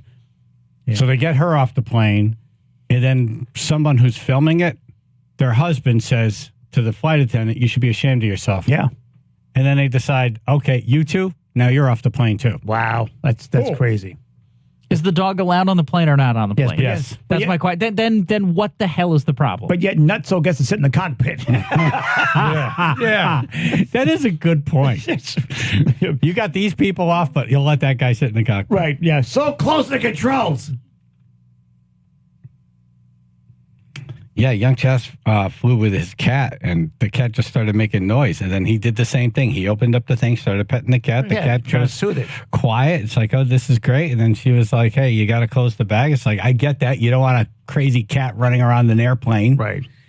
So he closed the bag, and the cat started crying again. And then the passengers are looking at him like, man, what's up? Oh, God. We had a what baby. a terrible pet owner. They need a bag for babies. We had a baby. I never mentioned this. The entire flight from friggin' Charlotte to L.A., this kid screamed and cried the entire flight. I mean, nonstop. Like, that's a lot of energy. I'm like, there's 5 friggin' hours of this kid constantly. I'm like, oh my God. This was the turbulent flight too, right? Yeah. It's like a turbulence. I got a screaming kid over there. No one's doing nothing about it. No one petted the baby? Yeah. Oh, I wanted to pet it with a boxing glove. Yeah. You wanted to punch a baby in the face? To shut it up. Yes. Wow. I was. You wanted to punch a baby in the face. I said boxing glove. Doesn't leave much marks. Okay. Just a soft tap. The kid would not shut up. I mean, would not shut up at all. It was the entire flight. Well, it's a baby. Yeah. I'm like, they need some kind of like little baby domes or something like that. Something like baby domes. Like a little hamster ball? Yeah, like a little silencer down. Put it in there, the kid can scream all he wants. Right. Watching that ball go down the aisle during turbulence would be amazing. We got a flight. We're dropping from 30,000 to 22,000 feet. The plane's like battling, like bashing all over the place. At one point, they had the baby's crying. We had to hold the drink cart because the drink cart. The guy goes, we have people that held on the drink cart. The drink cart. Oh yeah, jumped. you told me this. Yeah, all this is going on. I got this kid the entire time. That was my flight to bring an LA. I wish I had a recording of your stream of consciousness during all that. I want to murder that effing kid. I prayed to every dead relative. I prayed my dead hamster rebel. I prayed to everybody. Just give the baby a drink. That would help. You know what? A sedative was not a bad idea. No, that wouldn't be bad. No. Because the kid's obviously having a bad day. You know, and I'm like, all right, I felt bad for the first hour and a half. And then after a while, I'm like, this baby must die. When it landed, did it shut up? Yeah. Yeah, of course. Yes, it did. Oh, and then it slept for the rest of the day. Yep. The next flight, it was probably perfect. Yep. All right, Tony Spira, son-in-law to the Warrens, has some audio that's it's real ghost audio from the Warrens. Oh. And they made a movie about this thing, and he always says a blessing before we play it on the air. So it's a whole deal. And it's coming up. Oh, no. Channel 3, Biller and Associates public insurance adjusters. First alert weather. Got partly mostly sunny day today, low 60s, 35 now in Bethany. Earlier accident, Waterbury has been cleared. 84 westbound, the lower deck of the Mixmaster as you approach exit 20. That is all reopened once again. We do have the on-ramp blocked in Westport. This is 95 northbound at exit 17. All part of the bridge rehabilitation project that has wrapped up over the weekend, but that on-ramp remains blocked as construction will continue. We also have heavy stop-and-go traffic 95 southbound. This is in Westport, starting at exit 18, moving to exit 13, about 25 to 30 minutes of delays, and the Merritt Parkway in Norwalk. That'll be very heavy stop-and-go traffic starting at exit 40. This traffic report brought to you by Compassion International. Drought, war, rising food prices have doubled the number of families facing malnutrition. You can help. $50 provides a food kit to feed a family for a month. Just text the word radio to 97646. That's your Chaz and AJ Connecticut Lottery traffic report.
Tony Spera, son-in-law of the Warrens, on the phone right now. Good morning. Hey, Chaz. How are you, my man? Where are you right now? I'm home. I'm home in New Milford right now. Gotcha. Oh, New Milford. Nice. New Milford. Yeah, not Milford, New Milford. That's about an hour from you guys. Okay. Right. All right. Well, good to hear from you. Thanks. We play this ghost audio every year, which is pretty frightening. Yes, it is. It's Fred the Ghost. Right, Fred. Which movie about the Warrens was made about this particular event? This was The Conjuring 2. Oh. The Enfield poltergeist case, The Conjuring 2, where this gentleman his voice would just issue from thin air. People would be in the house, and day and night they would be having communication and speaking with this unseen entity. And there were several of them, or they said they were. One was called Fred. One was called William. There was a bunch of them, Bill or William, and they would communicate. And that's the weird, unique part about the whole thing, Chaz, is most spirits, you don't have a two-way conversation. Most spirits, you just hear your name called out, or you'll hear a scream. But these spirits were actually answering questions. They were communicating back and forth with Ed Warren and other people in the house and other investigators. So that's the really unique part about the Enfield poltergeist in Enfield, England, not Connecticut. Enfield, England, United Kingdom. And the ghost has an English accent, which is weird. The ghost has an English accent because they're in England and they're impersonating human beings. These spirits were not human. They claim to be spirits that came from a graveyard down the street from the house on Green Street, but they weren't. According to Ed Warren, they weren't. They were diabolical spirits posing as human entities. To have the world's two most famous ghost hunters on the planet from Connecticut, it's a real honor that they were treated correctly in the movies. Those Conjuring movies, are really the best movies. Yeah, they were really shown a lot of respect by James Wan. I remember James Wan told us, he was, I'm a big fan of Ed and Lorraine Warren anyway. He goes, and I wanted to present movies that would really show them in the proper light. He said, I want to make something scary, but I want to make something that's, true to them, and that's exactly what he did. And actually, The Conjuring 4 will be, as soon as the actors' strike is over, they're going to start filming The Conjuring 4 Last Rites, it's called. So that's going to be a really good one also. Which case is that? And we don't know for sure what the case will be, but I'm leaning toward it's going to be the case in West Pittston, Pennsylvania, the Smurl case. There's a whole book written on that one called The Haunted, where Jack Smurl would come under demonic possession or I should say be attacked by a demonic entity called a succubus that would attack Jack in his sleep. And I'm pretty sure that might be what I'm hearing. That might be the case where this succubus would attack him and physically and sexually molest him. Oh, that's the succubus. That might be pretty wild. Right. Yeah, that might be pretty. And Jack was a very reasonable, credible individual. We're all thinking it. Yeah. Only you said it. Thank you. Jack was a U.S. Navy veteran. He worked in a factory for years. He was like the head of a social council and things like that in town. He was a very respectable man, but the story that he told, the things that he said happened to him, was just phenomenal. And I believe, at least that's the inkling I'm getting, that's what the script is about that haunting in the book The Haunted.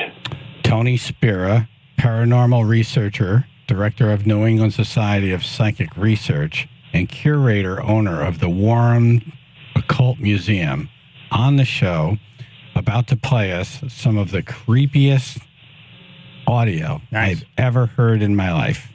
Chaz and AJ in the morning, 99.1 PLR, 95.9 The Fox.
Chaz and AJ in the morning, 99.1 PLR, 95.9 The Fox. This is the scariest, creepiest audio of a ghost or a demon or whatever it is. What is it, Tony, that we're about to hear now? Tony? Uh-oh. You got Tony. Tony Spira. Tony. Hey. It's a demonic entity, Chaz. Not even a ghost. Yeah, it's a demon. It's not a human spirit, no.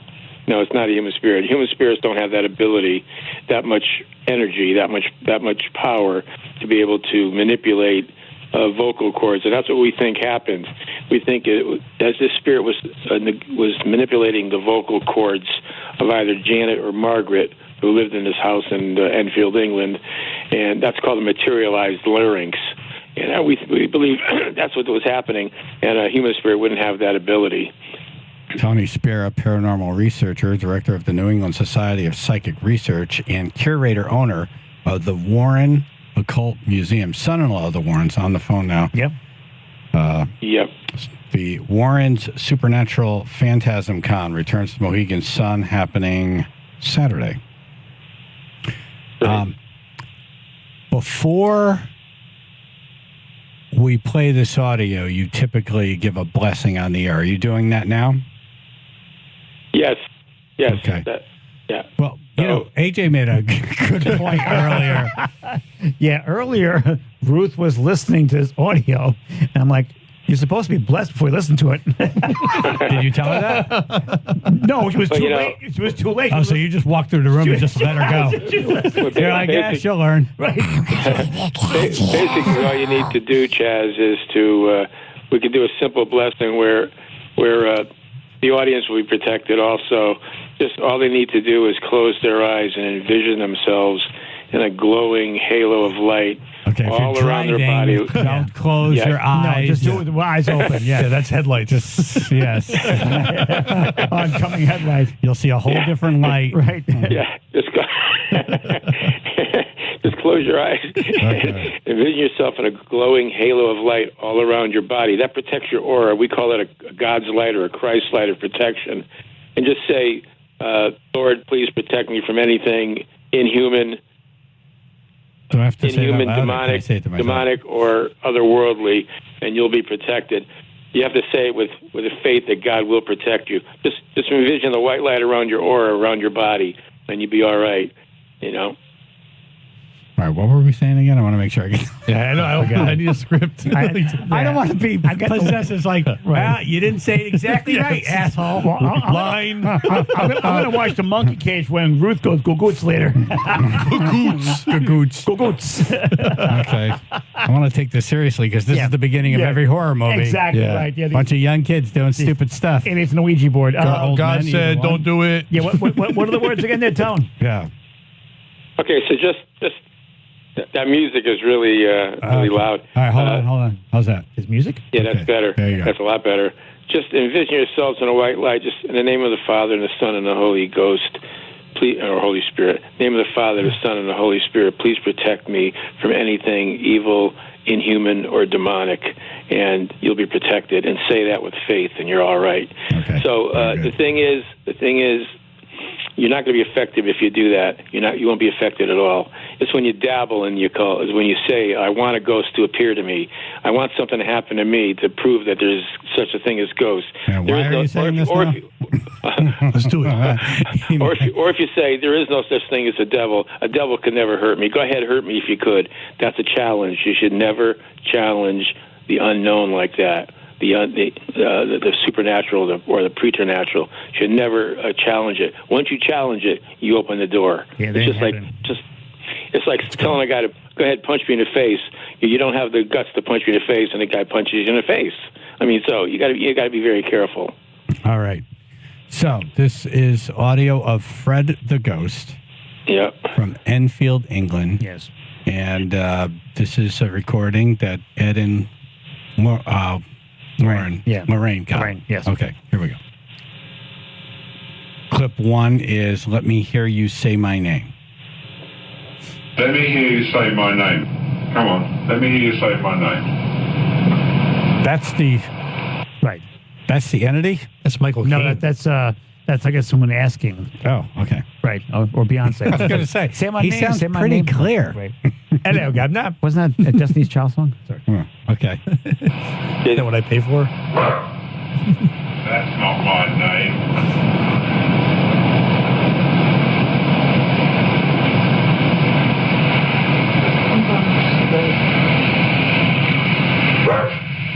Come on, my name's Morris. Let me hear you say it.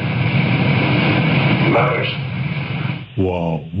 Yeah, so that was one of the psychic researchers from the England Psychic Research Society, who he was portrayed in the movie The Conjuring 2 also. That was the actual investigator.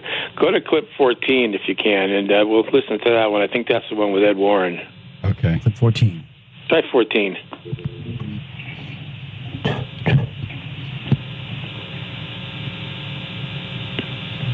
What do you think of we Americans? Do you like us? I do. Hello. Hello. I do. Hello. And now there's no cat doing this. There's no right.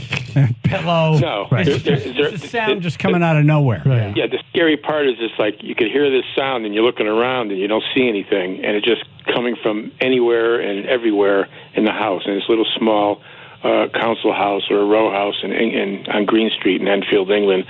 And they do it to scare you. They're doing it because they're using that kind of voice to try to frighten you. And of course, if you hear the voice, it is real scary, actually. Yeah. I'm down the street. Yep, it works. Yeah, so it just keeps. You can play a little more if you want of that part. Padre Pio, you don't behave yourself, you're going to be sent away. Throw you on this way. You don't think so? Make something fly, Fred. He can take all of you right out of this house. Is that Ed Warren like telling it what to do?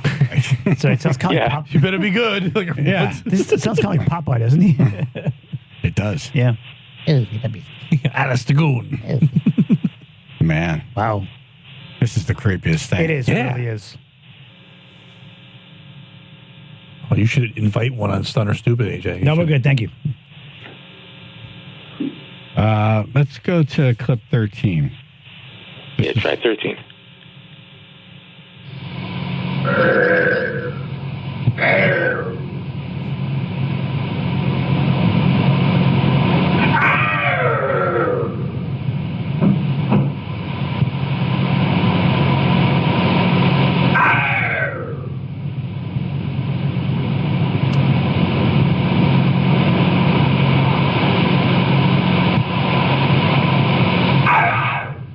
Yikes. That's nuts. Waxing? That sounded a little bit like AJ in the bathroom. But see how they do that? They growl. They make these low guttural sounds, which a lot. And the thing that really was weird was people were saying the scientists and things were saying, or people were saying, "Oh, it's the girl. She's a 14-year-old girl. She's doing it." And they had someone come in, a doctor, and he said, no one can duplicate that voice for that long without destroying their vocal cords. And they said, she's not a ventriloquist. She's not making this, throwing her voice. Someone's using her vocal cords because she can't do it on her own. So that's how they came up with that theory, Gotcha. This is basically like The Exorcist, but it's a real case that really happened. Yeah. And you listen to this it. is a real recording of that moment with real witnesses watching. This is everything that Lindley Street in Bridgeport says, but doesn't have, there's no proof. There's witnesses, but there's no recordings. This is recorded evidence. This is it. Pretty sick. Yeah, and speaking, Chaz, of Lindley Street, it's kind of coincidental you brought that up. I've been speaking with a gentleman that was at Lindley Street. He was a young boy, 7 years old, during the Lindley Street problems, and I have hours of interviews with him that I just finished, most of them. He's 57 years old now, but he stayed in the house a lot because his mother was unfit, and she used to drop him off. She was a friend of Laura Gooden. She used to drop him off at the house. When he was a kid, he'd stay there for days on end. And he said the things that happened to him and happened in that house were were mind-boggling. They were so terrifying. Some of the things he told me about the Lindley Street case, if you got 1 second, I could tell you. It's crazy that when the cat was singing Jingle Bells, remember that in the Lindley Street case? Yeah. Where people said they heard it. Well, this man, and I could tell you his name right now, he said, I have to tell you why the cat sang Jingle Bells, and I said, I'd love to hear it. And he said he and Marcy, the young girl that lived there, she had some kind of magical powers with these demons. And one time she said to him, she said, let's get downstairs and get some candy. And he didn't want to go, this young kid, because he was 7 years old and she was 9. They went down to the basement. She goes, here's the candy, here it is. And he was scared to get down there because she would play pranks on him and she would pull his hair. So he went down there. They found it was Christmas candy, like the candy canes. Okay. That's what it was that she was finding. So they go upstairs with the candy, and she says, "Okay, stand here, put your arms out." And she hung these candy canes on his fingers and stuff like he was a Christmas tree. And then this is Marcy, walks around them singing, dancing, jingle bells, jingle all. And she's doing that. The next day, that's when the cat started walking around singing Jingle Bells. The next day, after Marcy did that with this young man. So it's so involved, that case, that it even boggles my mind, the things that happen in that house that people don't know about yet. Tony Spira is on, son-in-law of the Warrens. This Warren Supernatural Phantasm Con returns to Mohegan Sun Saturday. Yeah. We're linked up on the radio station website. We got to play another clip. Plus, someone's been holding for a while. They want to ask Tony about Amityville. Okay. All right, coming up. Channel 3, Bueller and Associates Public Insurance Adjusters. First alert weather. Probably mostly sunny day today, low 60s. We got 39 now, North Haven. All right, 95 northbound Westport. The exit 17 on-ramp will be blocked as part of the bridge rehabilitation project. That's going to be closed, I think, till the end of October. We also have heavy stop-and-go traffic right now, 95 southbound through Westport. That'll start exit 18, backing up all the way into exit 13. About 27 minutes of delays reported right now. Also on the Merritt Parkway southbound in Norwalk. That'll start at exit 40, moving into Stanford around exit 36. Heavy stop-and-go traffic reported as well. This traffic report brought to you by Positive Coaching Alliance. Got issues with youth or high school sports? Positive Coaching Alliance can help. PCA, a national nonprofit, offers more than 1,000 free online resources for youth and high school sports coaches, parents, students, and administrators. Visit PCADevZone.org. That's your Chaz and AJ Connecticut Lottery traffic report.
Chaz, paranormal researcher, director of the New England Society of Psychic Research, curator of the Warren Occult Museum, son-in-law of the Warrens, and this Saturday at the Mohegan Sun, the Warrens Supernatural Phantasmicon returns. We're linked up on the radio station website. Tony Spera on the phone. Let me conference in Chris in Fairfield. Hey, Chris, what's your question for Tony? Chris? Chris? Yes, hello. Sorry, stupid mute button. Sorry. Tony, two questions. Has the Lutz family experience itself at Amityville been invalidated? And secondly, what are your thoughts about the non-denominational evangelical Christians who profess to not believe in ghosts, the occult, or any of it? Yeah. Well, the first question about George and Kathy Lutz. It has not been debunked. It has not been invalidated because remember that George and Kathy both took lie detector tests from very esteemed polygraphers, and they both passed the lie detector test with flying colors. The reason why a lot of people want to say that's a hoax, that place was a hoax, first of all, they don't want to believe it. That's number one. Number two is the town fathers were getting so disturbed by people coming around the house and pulling the clapboards off the house, pulling down the sign, vandalizing the property. And the town father says, we can't have this. As soon as you call something a hoax, everybody goes away and says, because they like to believe stuff that they don't really know about. They like to believe when you discount it. Yeah. When you say, like, yeah, that's not real, because nobody wants to believe it. They don't want to believe that these kind of things can actually happen to people. So, and the second question, where people may not believe these things, all I could say is what Ed Warren used to tell me all the time. He'd say, you know something, Tone? He goes, I never met an atheist in a haunted house. And what he meant by that was people find God really quick when these things happen. Oh, yeah. They look them up real fast. Yeah. Thank you. So they're like, they Chris, can't deal with it any other way. They can't call the cops. They can't push this thing out of the house because it's invisible. But they feel that evil around them. They sense it, and their name's being called out, or they get pushed or scratched, or they have terrible nightmares, or a black mass would cross out of the corner of their eye. They see something or they feel something watching them, and they can't handle it. So they quickly find God. It's like this got to be something evil. The Amityville horror case. I probably would see the movie now and say, "Oh, this is kind of stupid," but I remember being a kid and freaking. My dad worked for George Lutz. That's wild. For his company, yeah. My dad knew him very well. And if you knew George Lutz, he was not kidding around. And George was a decent guy, a regular guy. He was a hardworking guy. He was a former Marine. He was a black belt in karate. And he's not going to just leave a house that he paid a lot of money for in those days and just leave everything behind. There was a murder at the house, and then they moved in, and all kinds of crazy things happened. The Vail family, the son went bat crap crazy one night with a gun. I think he drugged everybody first, put some stuff in their food. They all went to sleep, and he just went around shooting everybody while they were sleeping. Right, he shot him in the back of the head while they were laying down. Yeah, I remember the Newsday article. It was the front page cover of the Newsday newspaper of him being let out of the house with the handcuffs on and everything. That creepy window. Yeah. Right. Yeah. And he dabbled in Satanism. Yeah. He dabbled in occult practices. Right. And if you remember from the movie, George Lutz grows a beard and his hair grows long, and she goes, "You look just like the guy from, the DeFeo kid that killed everybody." Right. Oh, yeah. Right, yeah. Absolutely. All right, so, Tone, why don't you tell us about this deal you're doing on Saturday at Mohegan Sun? Yeah, Chaz, I'm glad you asked me, because we're going to have over 150 vendors in the Expo Center. They're going to be selling everything from books to they're going to have psychic readers there. We're going to have paranormal merchandise. We're going to have celebrity paranormal people there and investigators. We're going to have celebrity speakers. Jason Hawes is one. Courtney Gaines is another. Eugenie Bondurant, she's the occultist that appeared at the end of The Conjuring 3, The Devil Made Me Do It. She'll be there. Arnie Johnson will be there, who's part of the Devil Made Me Do It case. We're going to have Ronnie LeBlanc, Nick Pope from Ancient Aliens, a lot of people. And you forgot to mention we're going to have something. the Warren's Occult Museum on display. Yes. Most of the most important artifacts, including the real Annabelle doll, one of the movie Annabelle dolls, creepy satanic idol that was found in the woods in Sandy Hook, the Shadow doll. Let's go back to the Annabelle doll. Yeah. The Annabelle doll is going to be crazy. It's because everybody wants to see that. But first of all, it's not the doll from the movie. The doll in the movie they had to make creepy. Yeah. This doll was a doll that was possessed. Like a Raggedy Ann doll, right? Wasn't it? A Raggedy Ann doll about 2.5 feet high. She's kept in a protective case. We have her in a case that we never take her out of anymore. It's a travel case that was specially built by Dan Rivera. He built it, but what he did when he built it is he infused the wood stain that he used with holy water and holy oil from a traditional Catholic priest. He obtained that, and then he blessed it. And then behind the doll, there's a felt backing, and behind the backing is printed the Lord's Prayer. We got the St. Michael the Archangel plaques on both sides. There's 3 crucifixes, and the case was blessed. Let me ask you many something. times by a Catholic priest. Do you think just that leave her in there? if those Don't things take her went out. away, do you think there's still something in there, or do you think it's like aerosol? After a while, it's just not going to be in the can anymore, like evil. Well, yeah, that's one of the dangers of assuming that. So I can't. Yeah, I can't say. Well, there's nothing wrong. Let me just grab the doll and move her around. I hope you We'll talk restain to her, that, and like and then something redo happens to you. it, put new stain in there, re-bless it. The problem is, Chaz and AJ. The problem is this: is that you may think everything's okay. You may say, that's full of BS. That's nothing. That doll can't hurt anybody. And now what you just did is you challenged. Yeah, no, I didn't say that. Yeah, no, I totally believe it. No, I didn't say that. Yeah, keep that thing under lock and key. I didn't say that. It doesn't have to come when you think it's going to come. Yeah. Like if you said to the doll, do something to me, put a scratch on me, go ahead. You don't have any power, and nothing happens to you. Now you think, I don't even want to stand near you. I'm glad you're not in the studio right now. I wanted you in the studio. Now you're saying all these things like, I hope the spirits know. He's like, it's over there, New Milford. Then like months later, something happens tragically to you or your family. Yeah, it yeah. doesn't even happen to you. It could affect your family because it wants to get to you in other ways. Yeah. Let's say, I'll show you. All right. I'm going to go. Something can happen back to you, and you would never attribute it to that. Yeah. You would think 6 months later, you wouldn't think a bad car wreck was attributed to the doll, but that's what you got to worry about, those kind of things. No, I'm glad you worry about it. Yes, and it sounds like you got a winner on your hands here for this weekend. Yep. At Mohegan Sun.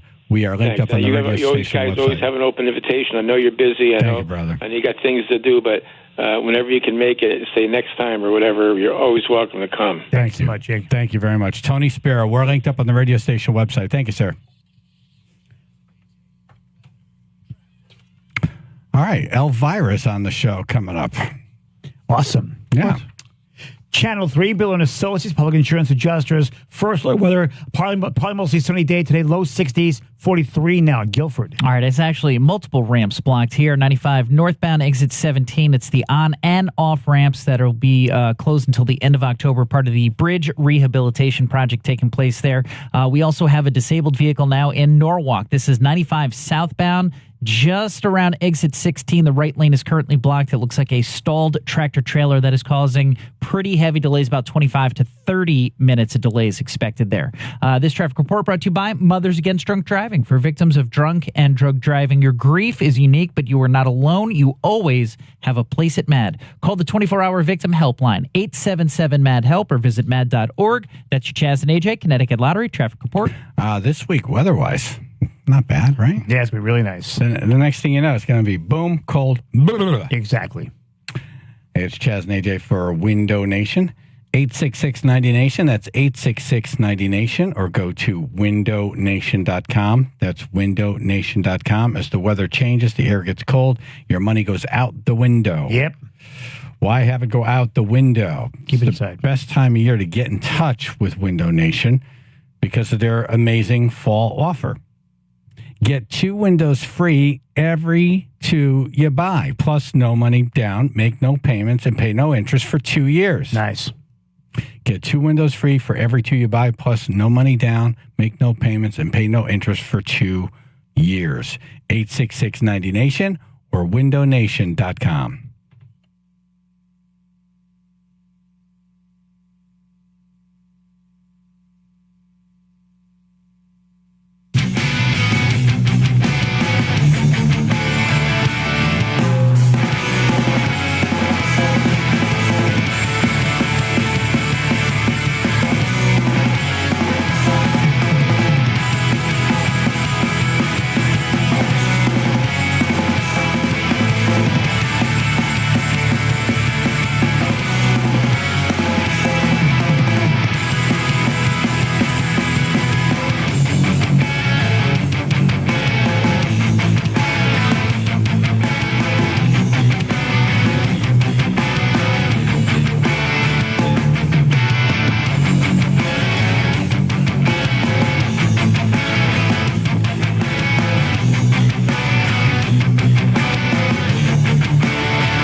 Yeah. Okay, great.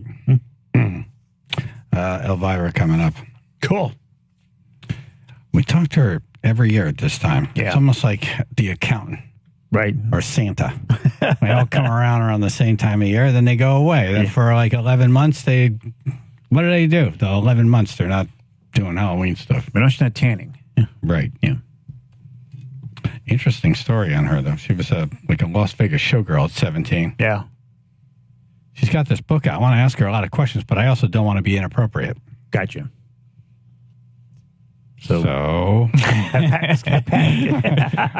what do you need? I am your guy. Pat Oates in studio. He's at Twisted Vine Friday, November 3rd. Don't forget Monsters Ball. We're having our meeting today after the show. I feel like they're going to probably close ticket sales down if they haven't already. So hope to see you there. Buy him up. AJ won't be there, but we're going to do a costume contest for him. Yes, thank you. It'll be, the category is Best AJ. Right. I want to see pictures. So please send them to me. All right. Well, you're not going to judge, but you'll see the pictures. No, I want to see pictures afterwards. Right. Yeah. So I want to see how it's represented. What makes a good AJ? Flip flops, Feet. Yeah, flip flops definitely. You gotta have that. Yep. Do you have a foot in your mouth? No. Flip flops. No. Yeah. And in your ass. Right. Like a foot lollipop. Right. There you go. Foot lollipop. Right. Selfies. Right. Your chest is out. You got to have your necklace. Yep. Got to have the necklace. Got to have the first 3 buttons open on your shirt. Right. Yep. That's good representation. Got to have the hair flap coming out. You got the frontal. Yeah, the hair thing. DuckTales. The hair flap. Yes. Yeah. You know what I'm saying? The diving board. It's like a signature. Like if someone drew your profile. Right. Yeah. Yes. I don't know what it's called. The Ed Grimley. Yes. Okay. Yes, right. We'll go with that. Yes. Yeah. It's Like the if you crest wa- of water. Right. When you're surfing. It's like, Right. Exactly. Right. Yeah. It's my indicator. Points where I'm going. What were you going to say, Phil? Like if you wore like a baseball cap made out of hair. Right. That's the AJ. Right. Without the bean. Baseball cap made of hair. Yeah, it's got like You got the brim. visor. You have a hair Interesting. visor. Interesting. Yes. Right. Yes. Keep the sun on Yes. your eyes. It shields me. Yes. It shields me. Yes. Yes. Yes. All right. What else? Yeah. A little soul patch. Your salt patch. Soul patch. Yep. Right. Soul patch. Right. Tats on your arms. Tats. Or you could just do this. Johnny coat. Yeah. And something coming out of your chest. Nice.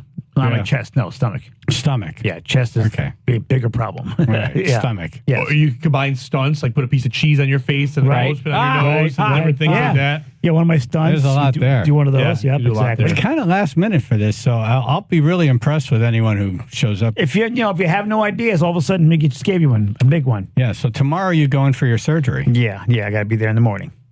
Yep. So I'll probably be there until I'm thinking at least Thursday or maybe early Friday. Yeah. I'm guessing. I have no idea. Good luck. Because they're doing a little more this time than last time. So not quite Hernia sure what to expect. 11. Yeah, number 11. Yes. Number 11. Right, like Ocean's 11. This is Hernia 11. Conjuring 4 and Hernia 11. Right. Exactly. All right, hold on. Let's get this surgery going here.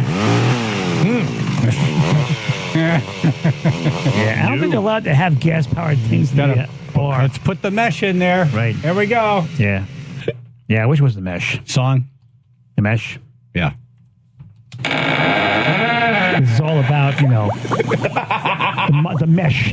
The mesh. The mesh. It's your mesh. My mesh. Your hernia mesh. Exactly. I was sitting in my house late one night when down below and in plain sight a bulge on my bod began to rise. Unfortunately, not between my thighs. It was the mesh. It was the monster mesh. The monster mesh. And it's a pain in the ash. The monster mesh. It's gonna cost more cash. The monster mesh. To fix the monster mesh from my abdomen once again does swell, where 3 times before has been just pure hell. There's a great big bulge, so large and thick, I can barely see my own dick. It was the mesh. Yes, it's the monster mesh. The monster mesh. The hernia's all fresh. The monster mesh. It's stretching out my flesh. The monster mesh. The surgeon must refresh. Insurance companies are no fun. You're only insured for one. My debts are through the roof, man. Financially, I am done. For the rest of you, it's the Halloween week while I sit at home like a goddamn geek, hoping surgery 4 will now be the last, or my foot will be up my surgeon's ass. Oh, it's the mesh. It's that damn monster mesh. The monster mesh. Consider yourself blessed. The monster mesh. It can rip in a flash. The monster mesh. And it costs cold, hard cash. Damn it! The background vocal. Nice job. Thank you. Yeah, I know a little bit of the subject. Yeah. So at this point tomorrow, how long does the surgery take? Do we know? I remember last time, I think they started working on me somewhere like 8 o'clock, and it was like 20 of 10 or so. I was. So you'll be all opened up and all opened up, right? Yeah, right about now. Yeah. Yes, they'll be wide open. Yeah. Yep. And then all of a sudden you just wake up in another room like, what happened? Yep. Chicken fingers. Chicken fingers. Chicken fingers. Yep. That's his first meal after. Yep. I always request You're chicken a fingers. dumb baby. That's awesome. All right. I want chicken fingers. Chaz and AJ. Hello. Hello. It's another entity on the phone. You ever feel like the show's just not syncing up with the universe? Today, I'm trying my ass off here, and I'm just like, we got to call everything out. Yep. And by the way, spirits, if you were listening, it was Tony. Yes. And Ruth. Yeah. New Milford. You're going to Milford, yeah. Oh, yeah, right. Right. Yeah. No one told Ruth to listen, the audio. By the time I heard it was too late. I mean, she was already way into it. You could have saved her. You didn't even tell her to stop? Well, I wasn't sure exactly what you're supposed to do. So I'm going to say, hey, stop listening to that. Get out of the room. Run now. Do it. I mean, it's going to find her no matter what. See something, say something, AJ. I'm driving you to the hospital tomorrow. Yeah, that's going to be like hell right there. I don't know a lot, but mocking a demon seems like a bad idea. Yeah. Hi, Ruth. Good call, Phil. Good call. Hi, Ruth. It's me, the demon shed. Apparently, I'm already first. Chaz and AJ. Hey, Phil, it's Art. Hey, I'm going to have Cassandra in a minute, okay? I'm trying to get her off this other one. When do you need her? Right this sec? Yeah, we're on the air right now. Yeah. So. Oh, that's exciting. That'd be My cool. God. All right, it's good to hear your voice. Same here. Hang on. All right. He's like, oopsie. He called you Phil. Go get him. I wonder what she gets to do, like a Monsters Ball appearance or something. Ask her. Does she still do it? Ask How her. old is she? What was she born? she's 53? Yeah, 53. Born in 53, so she's born 70. I was like, yeah, she's not 50. Yeah. Yeah. I Okay. think 72, 73. Well, it's No, if she was born in 53. and it's 2023. That'd be 70. Right. I'm no mathematician. I'm no mathematician over here. I'm no Eisenstein. I'm not doing the numbers. Yeah. It says born in 51, 72. Okay. According to Oh. Wikipedia. Gotcha. Oh, yeah. Oh, Looks okay. great. They always lie about their ages anyway. Okay, she was 18 months old in 1953. Oh, Fun fact. right. Fun fact. It's the first of many. Right. Yeah. Right now she's yapping away to somebody else. Yap. Luckily, it's too late to erase our names from a Marconi if it's already It's on there for chiseled tomorrow. in there. Exactly. Sorry. Right. You know what? They're listening. We're going to win despite this. Yeah. Yep. I don't think we will. I think so. Hello. Hey. Right. You're listening to me in hell right now. Yes. This is me in hell. Hello. Cassandra? Yeah. Elvira. Hello. Good morning. Good morning. How are you? Good. Welcome back to the program. Happy almost Halloween. Yeah, thank you. It's your busy time of year. Yes. Sure is, man. Oof. Ugh. Wow. I can't wait for Thanksgiving. Your book, Yours Cruelly, Elvira, Memoirs of the Mistress of the Dark, came out in 2021. Lots of interesting facts about you in there. Yeah. Including run-ins with the Rat Pack, Frank Sinatra, Sammy Davis Jr. The Bigs. Tell us about meeting Frank Sinatra. Oh, well, he was totally a jerk to me. Really? Yeah, I mean, I'd grown up listening to his records nonstop from my parents my whole life. And, of course, I knew he was incredibly famous. But he embarrassed me in front of a bunch of people, not just a bunch of people, the Osmond family. Wow. Donnie and Marie? Who? I couldn't even name anyone outside of Donnie and Marie. Like the other there was brothers. Merrill, there was Jimmy, the little brother. Jimmy? Yeah. I think there was a Wayne in there as well. Yeah. I went out on a date with the oldest one. I think his name was Alan. I don't even remember. Alan, yeah. Oh, you went out on a date with an Osborne. Wow.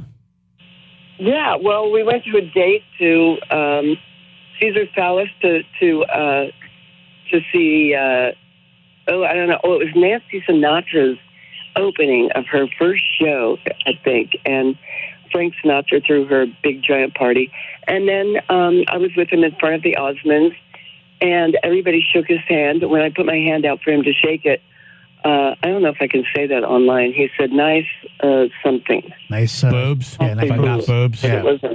Right. It wasn't boobs. Right. Nice Elvira's. Yeah, that's all he did. And I was just so ashamed and embarrassed in front of a group of people. I mean, yeah, I don't know. Later on in Hollywood, a nice thing happened when I was a hat check girl at a restaurant years later. He came in to the restaurant, and I took his hat, and that was awesome. And then before he left, I spit in it. Nice. So there you go. You blessed it for him. Very nice. Yes. Spit exactly. nitro. So don't- It's weird because I he's known to be a bit of a womanizer and all this stuff, but also, you just don't see. I just didn't picture him doing something like that. Right. That's wild. Yeah. I know, and really, come on, to a 17-year-old girl, That's tough. Come on. Yeah. I know, really. Well, Tom Anyway, Jones, so you're I didn't meeting have with a very Tom. pleasant Your, experience. your meeting with Tom Jones was better. No, I can't say that. No, Tom Jones. Maybe better in some ways, but yeah, yes. Well, I think a lot of people know about the Tom Jones story, but it was my first real experience, I would say, with sex, and I was 19 by that time, and it was like the latest holdout on earth for doing anything, In Vegas. But anyway, yes, so I met Tom Jones, ended up with him in the sack. Not a good experience because he wouldn't believe I was a virgin because, I was a showgirl dancing next door at the Dunes Hotel. So I understand, hard one to believe, but he was jerky, and it ended up with me at the emergency room getting a couple of stitches. But anyway, other than that, it was a great evening. Oh. That's, just think about this. Well, I think about it is that you're in Vegas at the time where Vegas was the capital of the world for entertainment. Anything went, yeah. Yeah. And that was back in the day when it was so totally different than it is now. Hard for people to imagine, but it was so different. Yeah, it was there was more mob-run stuff then. Did you see any of that? Oh, yeah. Oh, hell yeah. I was like, what was the guy's name? I'm like hanging out with guys named like Big Jimmy and, Matt the Hatchet and I don't know. Tommy the Nose. They were all over the place. Right. Yeah, Tommy the Nose, I was hanging out with those guys and it was very, very real. When I saw the movie Casino, you remember that movie? Yes. Yeah. Years ago, Robert De Niro and Sharon Stone. It very much captured like the vibe in Vegas, but it was really, really. I think people think it's an urban legend. It's not an urban legend. It was totally run by the mob. Yeah, the whole idea of Vegas was to launder money for them. To make their money legitimate. They needed a place to make it legitimate.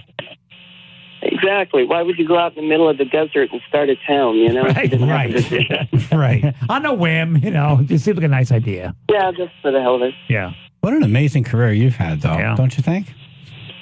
Thank you. I'm still having one. I got exactly right. Exactly. I was going to mention I've got a couple movies coming up, a film, a documentary, and a book I'm working on again right now. And also, I don't know if people want to check out what I'm doing. They can go to elvira.com or look me up on social media at The Real Elvira. But, right now I've got 2 lines of clothes going on. I've got a new line of makeup that just came out that you can get on Amazon. And a brand new lipstick edition of a new pinball machine. This will make my 4th pinball machine I have coming out, I think. Oh. And, things are actually going better than they ever have. Being a kid, I remember watching you on television, and I didn't think exactly what Frank Sinatra thought, but I did notice how beautiful you are. You were impressed. It's like, oh my God, this is... you left an impression. This is something else. Like, it stops you in your tracks. Like I helped somebody through puberty. Yeah. That's right. Right. That's my job. So what do you do on Halloween? Do you have a special gig that you do? I do a different gig every single year. This year I'm going to be in Orlando, Florida, for a very big event called Spooky Empire. And I'm going to be there meeting fans and doing an appearance. So that's what I got on for this Halloween. Then I'm coming back and going to a Halloween party next night, which is actually Halloween. Usually, when Halloween falls on a weekday, Halloween still happens on the weekend before. So that I'm doing my big appearance. Then I got to come back and actually dress in another costume besides Elvira for the first time in maybe 43 years. What are you dressing as? I am dressing as, okay, this is weird. I don't know why. I'm going as the Holy Ghost. I want to go as something really opposite Elvira. So. Okay. It's all white, basically. So it's like a white sheer dress? Yes. Well, no, kind of. I think I'm dressing as a nun. A nun? Oh, interesting. Yeah. Yeah. That is the opposite of Elvira. I know. I want to just break out for a moment and do something kind of different. Well, nobody wants to see that, really. Really. Nuns are pretty covered up. You should dress like Frank Sinatra. Yeah, you're going to see none. It's weird. Everybody dresses up as their alter ego, that secret thing that they want to be. Yeah. You've got to live your career doing it. It's pretty cool. It's pretty cool. It is true. I always look at people's costumes as kind of a Rorschach test in a way. When you dress as something, you look at the person and you go, deep down inside, that's maybe what they really want to be. Yeah. And think about that next time you see somebody in a costume. Yeah. No, I totally agree. I can't wait to see this documentary. Which streaming service is going to have it? Well, we don't even know yet. We're not at that point. We're just getting into the, the details of making it. And production, yeah. Who's going to produce it and all of that, yeah. But I'm really excited about it. And the film, this will be projects that are probably out in 1 to 2 years from now, for sure. Awesome. All right. Well, we'll talk to you next year. You could call us during the middle of the year, too. Yeah, we're cool. We're here. We're cool with it. Yeah. Okay. I'll call you on Easter. All right. Very good. Thank you. All right. We'll do an Easter egg. Excellent. All right. Thank you, Elvira. We're linked up to all your stuff on the radio station website.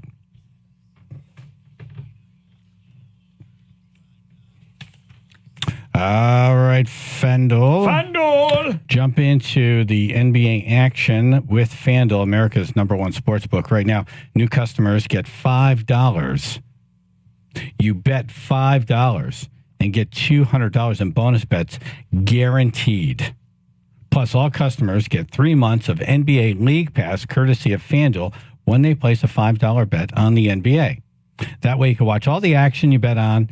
And you can bet on everything from the point spreads to the player props. Oh, yeah. Best of all, you get your winnings instantly. I like that. So don't miss your chance to get $200 in bonus bets plus 3 months of NBA League Pass. Just visit FanDuel.com/Chaz, CHAZ, and tip off the NBA season right. FanDuel, official partner of the NBA. 2021 present Connecticut new customer offer. First online real money wager only refund issued. As now enjoyable bonus bets expires in 7 days. All customer offer $5 NBA wager required. Limit 1 pass per customer across both offers.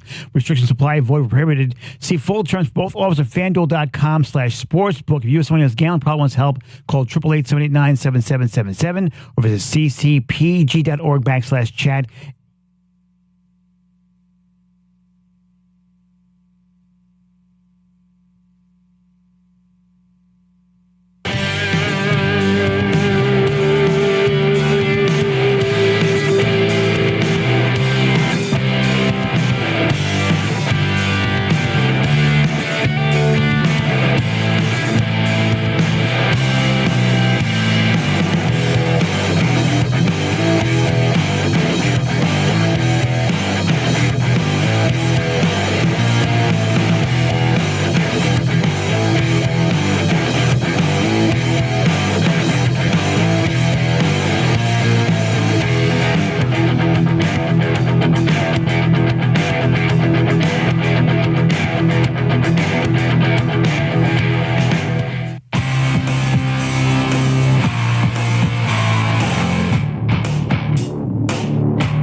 Fairfield thieves. Let's see. That's okay. It happens to everyone. Yeah, a little premature belling. Once I touched it, went off. Fairfield thieves used rat traps to fish mail from mailboxes. This, according to police. Comedian Pat Oates in studio at Twisted Vine Friday, November 3rd. Yay. In a post on Facebook, the Fairfield Police Department said officers located a vehicle with the engine running in front of Spick and Span Market on Pequot Road on Saturday. Okay. In the car, police said a driver was sleeping and a large quantity of open mail, rat traps with a sticky substance, and other items used to fish mail out of the blue United States Postal Service collection boxes were in plain view. Interesting. Police said the officers checked nearby boxes and found the sticky substance applied on the inside, as well as a belt sticking out of one of the boxes. They said the suspect located in the vehicle was taken into custody and a perimeter was established. And with the help of canine dogs, 3 additional suspects were taken into custody. It's an awful lot of work for something you have no idea what's in there. Correct. You know, how are you going to cash these checks if there's checks in there? No one's sending cash. It's stupid. You know. Well, this is dumbass news. This is the Wile E. Coyote of crime here. But so this happened on Saturday. You would think they would do it around the 1st or the 15th. Right. I guess they didn't know That's when, the state checks go out. Right. The next and why time. would you do it in Fairfield? Not a lot of people in Fairfield. Yeah, really. I'm just saying, pick your spots, people. There was just so much dumbassery in the story. Yeah. It's almost like they weren't thinking. Right. It's almost like they were dumb asses. Right, exactly. Right. Don't bring logic to a logical party, you know what I mean? Not invited. No. They're at the check cash place. Yeah, when do checks go out, and why would they be in Fairfield? Right. No idea. I would think you'd use that type of method on like a bank drop box or something like that. I mean, you're right. You're going to go through a lot of bills and a lot of junk mail. Yeah, a lot of letters, if anybody writes those anymore. Right. Well, those blue boxes, wait a minute. That's not just, no, it's not junk mail. The blue boxes, that's what we put our mail in. Yeah, like for the post office, yes. Right. And we're not writing letters, so we're basically paying bills in those things. And that slot is now really small. No longer have that door. There's it's a small slot and it doesn't move anymore. Yeah. I mean, it's just a lot of work for no it's making a little bit more sense. I just don't know about the dates because people tend to pay their bills the 1st and the 15th. Yeah. But yeah, it'd be a box full of personal checks, right? Most of the mail in those blue boxes would be personal checks. I would just go to like a town fountain and just grab all the coins in the bottom. Maybe that's what he's doing next week. He's got to be doing something stupid. Go for that. At least this is cash right there. You know of it. Those rat traps. Yep. It's a smart move. Very sticky. Yeah. Yeah. That was the one smart part.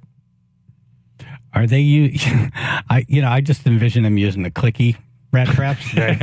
When you read the headline, that was what the image was. That's what I thought at first also. I'm like, Right. oh my God, rat traps. I was like, what's the thought process there? Yeah, like it snaps, you don't get the letter. It's like, God damn it. And reset It's like that claw game. You almost got the letter out. Then you got to try and get it through that slot again without it going off. Man listens to Stunner Stupid, tries to rob mailbox.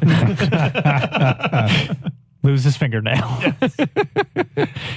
Wow. Ruins mesh. Yeah. Way too much work for little dividend.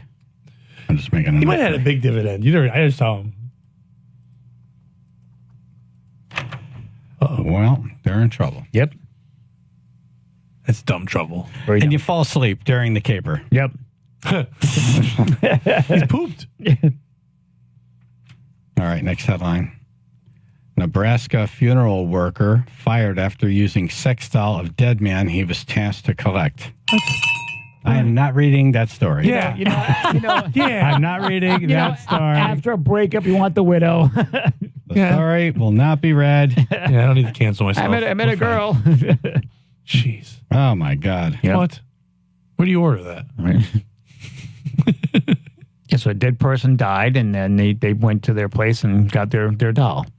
Wait, what was this? Did you say a dead person died? Yeah, person died. A person died. Person died. No, he and said a dead person. And this guy here apparently went to their place and got their doll. Well, he went there to get the person. Right.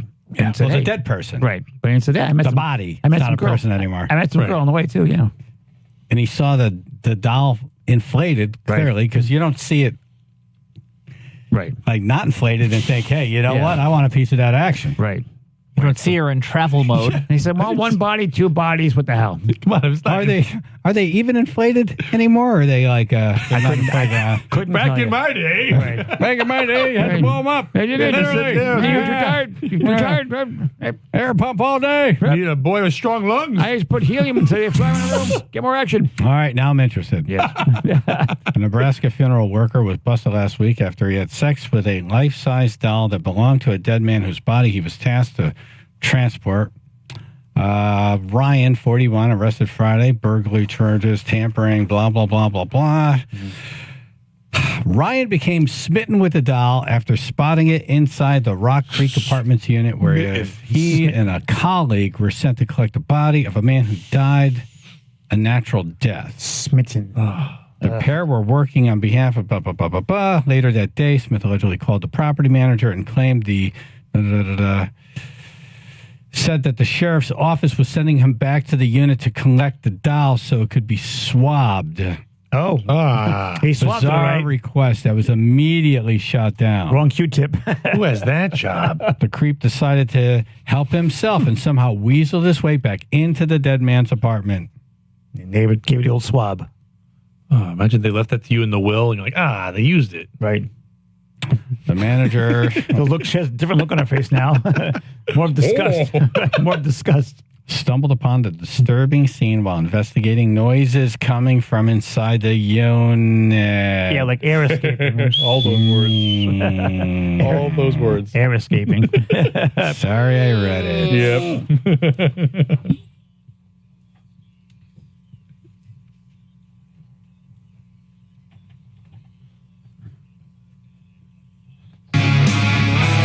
Okay, it's Ghostbusters trivia. Joe on the road, you have something with the Fairfield mailboxes real quick. What do you got?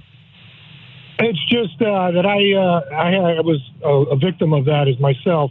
Ended up losing about $6,000 in my checking account because what happens is they go in and they get your check, whatever you're mailing, like you said, bills and such, and they get your checking account numbers. Someone had taken my identity and made a... Damn it. Sorry to hear that, Okay, man.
Ghostbusters trivia, 203-882-9757. Stump us and get in the running to win Pete Davidson tickets. Something strange in your neighborhood. 203-882-9757. Chaz and AJ in the morning, 99.1 PR, 95.9 The Fox.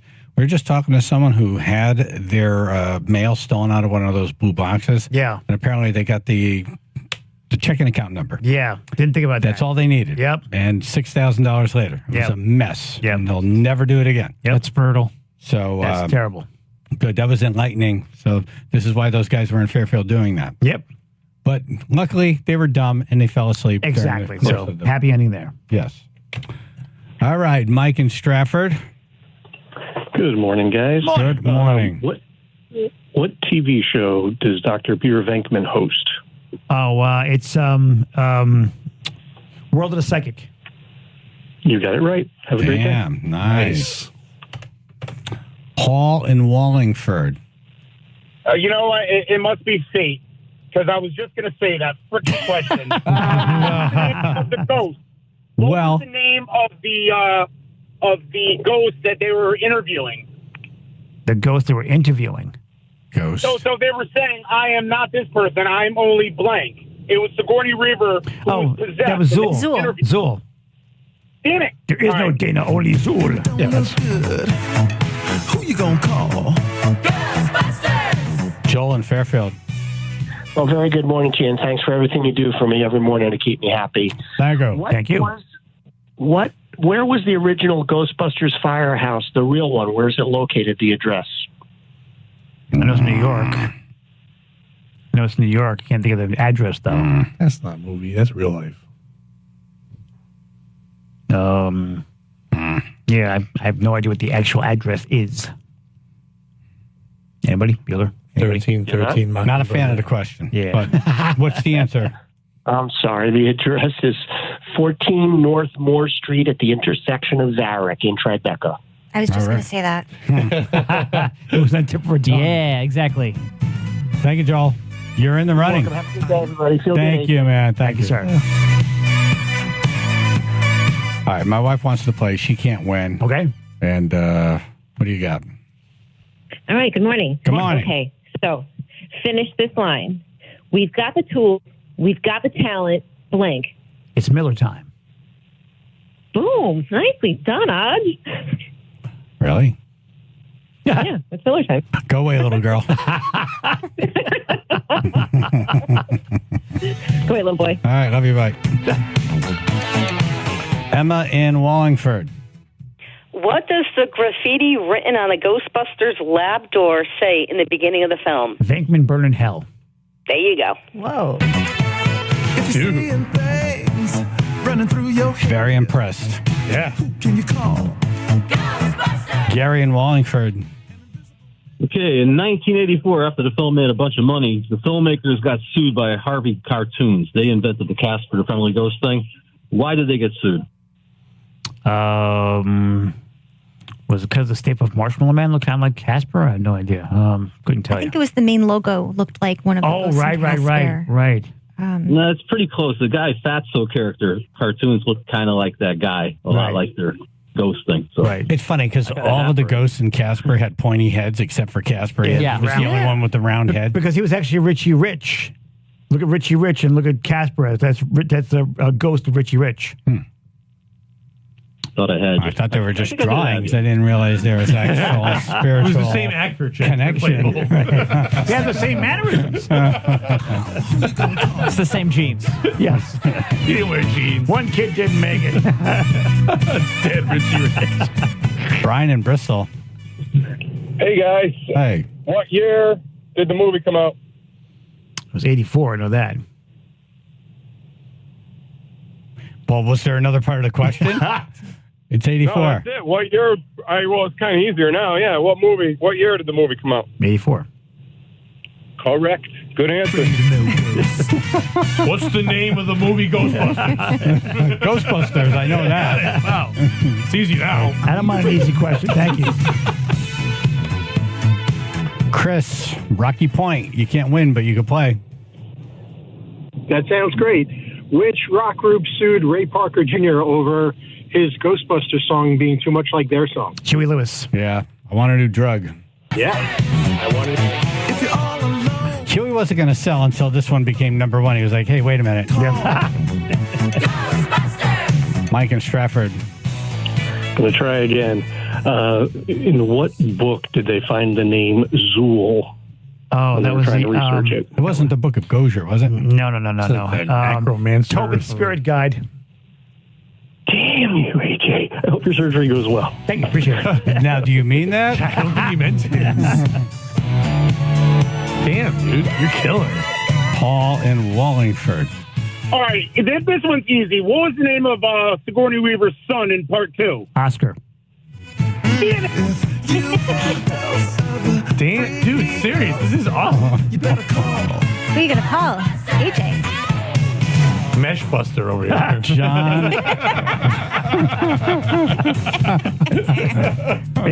That was good. That's the next one. Yep. John in North Haven. All right, what was the dean's name that threw him out of the university? Oh, and he played that part so well. Yeah, I can't think of it. Yeah, he was great. Great question. Dean Cain. No, I'm kidding. Yeah, Dean. I keep want to say Warmer, but that's Animal House. Yeah. I can't think of the name. I can't think of the guy's name. What was the think? Hold on. Dean. Nothing. I hate Ghostbusters, so I don't. He says, so I trust your movies to a different facility. He goes, no, I want you out of here. Yeah. I can't think of it. I can't think of his name. What is the answer? What? Yep. Yes. Dean Yeager. Oh, Meister. Gotcha. Yeah. Now I'll remember. Right. Yeager. Meister. Good one, man. Good one. Thank you. I ain't afraid of no ghosts. All right. Nice job. Thank you. Yeah.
good week to go visit Legends of Fear. Yeah. Oh, my God.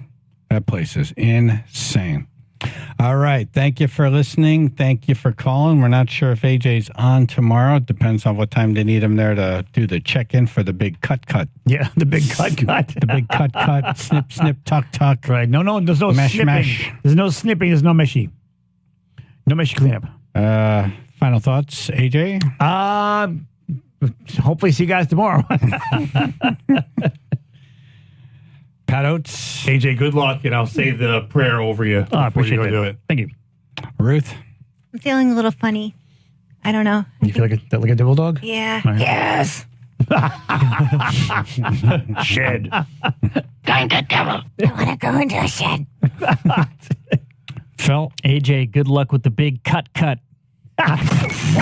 Chaz and AJ, McDermott Chevrolet and Lexus of New Haven, flubble of the day. I mean, nonstop. Like, that's a lot of energy. I'm like, there's 5 freaking hours of this kick. They need some kind of like little baby domes or something like that. Something like baby domes. Yeah, like a little silence rebellion. Put in there, he can scream all he wants. How you doing? Good. I'm a little animated at the moment. A little what? Animated. Could be the show promo. Like a baby helmet? Can we hear that one more time? The whole thing? Yeah. Why it was me? I mean, nonstop. Like, that's a lot of energy. I'm like, there's 5 freaking hours of this kick. They need some kind of like little baby domes or something like that. Something like baby domes. Yeah, like a little silence rebellion. Put in there, he can scream all he wants. What are angels getting wings right there? What's going on? I was counting how many times you started over. Oh. Chaz and AJ. Oh, excuse me? Excuse you. Yeah, what are you doing? The mesh. He's getting ready with the mesh. That's that was the monster mesh? Yeah, Chaz and AJ. Hey, AJ, this is the ghost of Hernier's past. Hi, Ruth. What's a hernier? Chaz and AJ. He was herny. Hey, I know this guy that can help you out with that mesh. He works behind the package store by my house. And by the way, Curl sucks. Yeah, he does. Now working on my package. Thank you. Appreciate that. Chaz and AJ. Fast price tricks and treats all week from John Limmer. Go get him. Chaz and AJ. We want to wish Kurt a happy 5th anniversary of coming out of the closet. We're all proud of you. Chaz and AJ. AJ, good luck with your abdomen deportating surgery. Chaz and AJ. Thank you. AJ, 11 times the charm, or maybe the 12th or 13th. Good luck.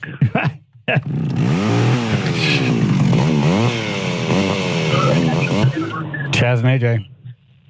There is no doubt that Elvira did have nice boobs. Frank was right. Chaz and AJ. Good luck with your cut on your hernia tomorrow, AJ. I appreciate the big that. cut. Thank you. Chaz and AJ. AJ, I'll be thinking of you tomorrow. I rule. Not with that voice, are you? That's all he's got. Hi. Chaz and AJ.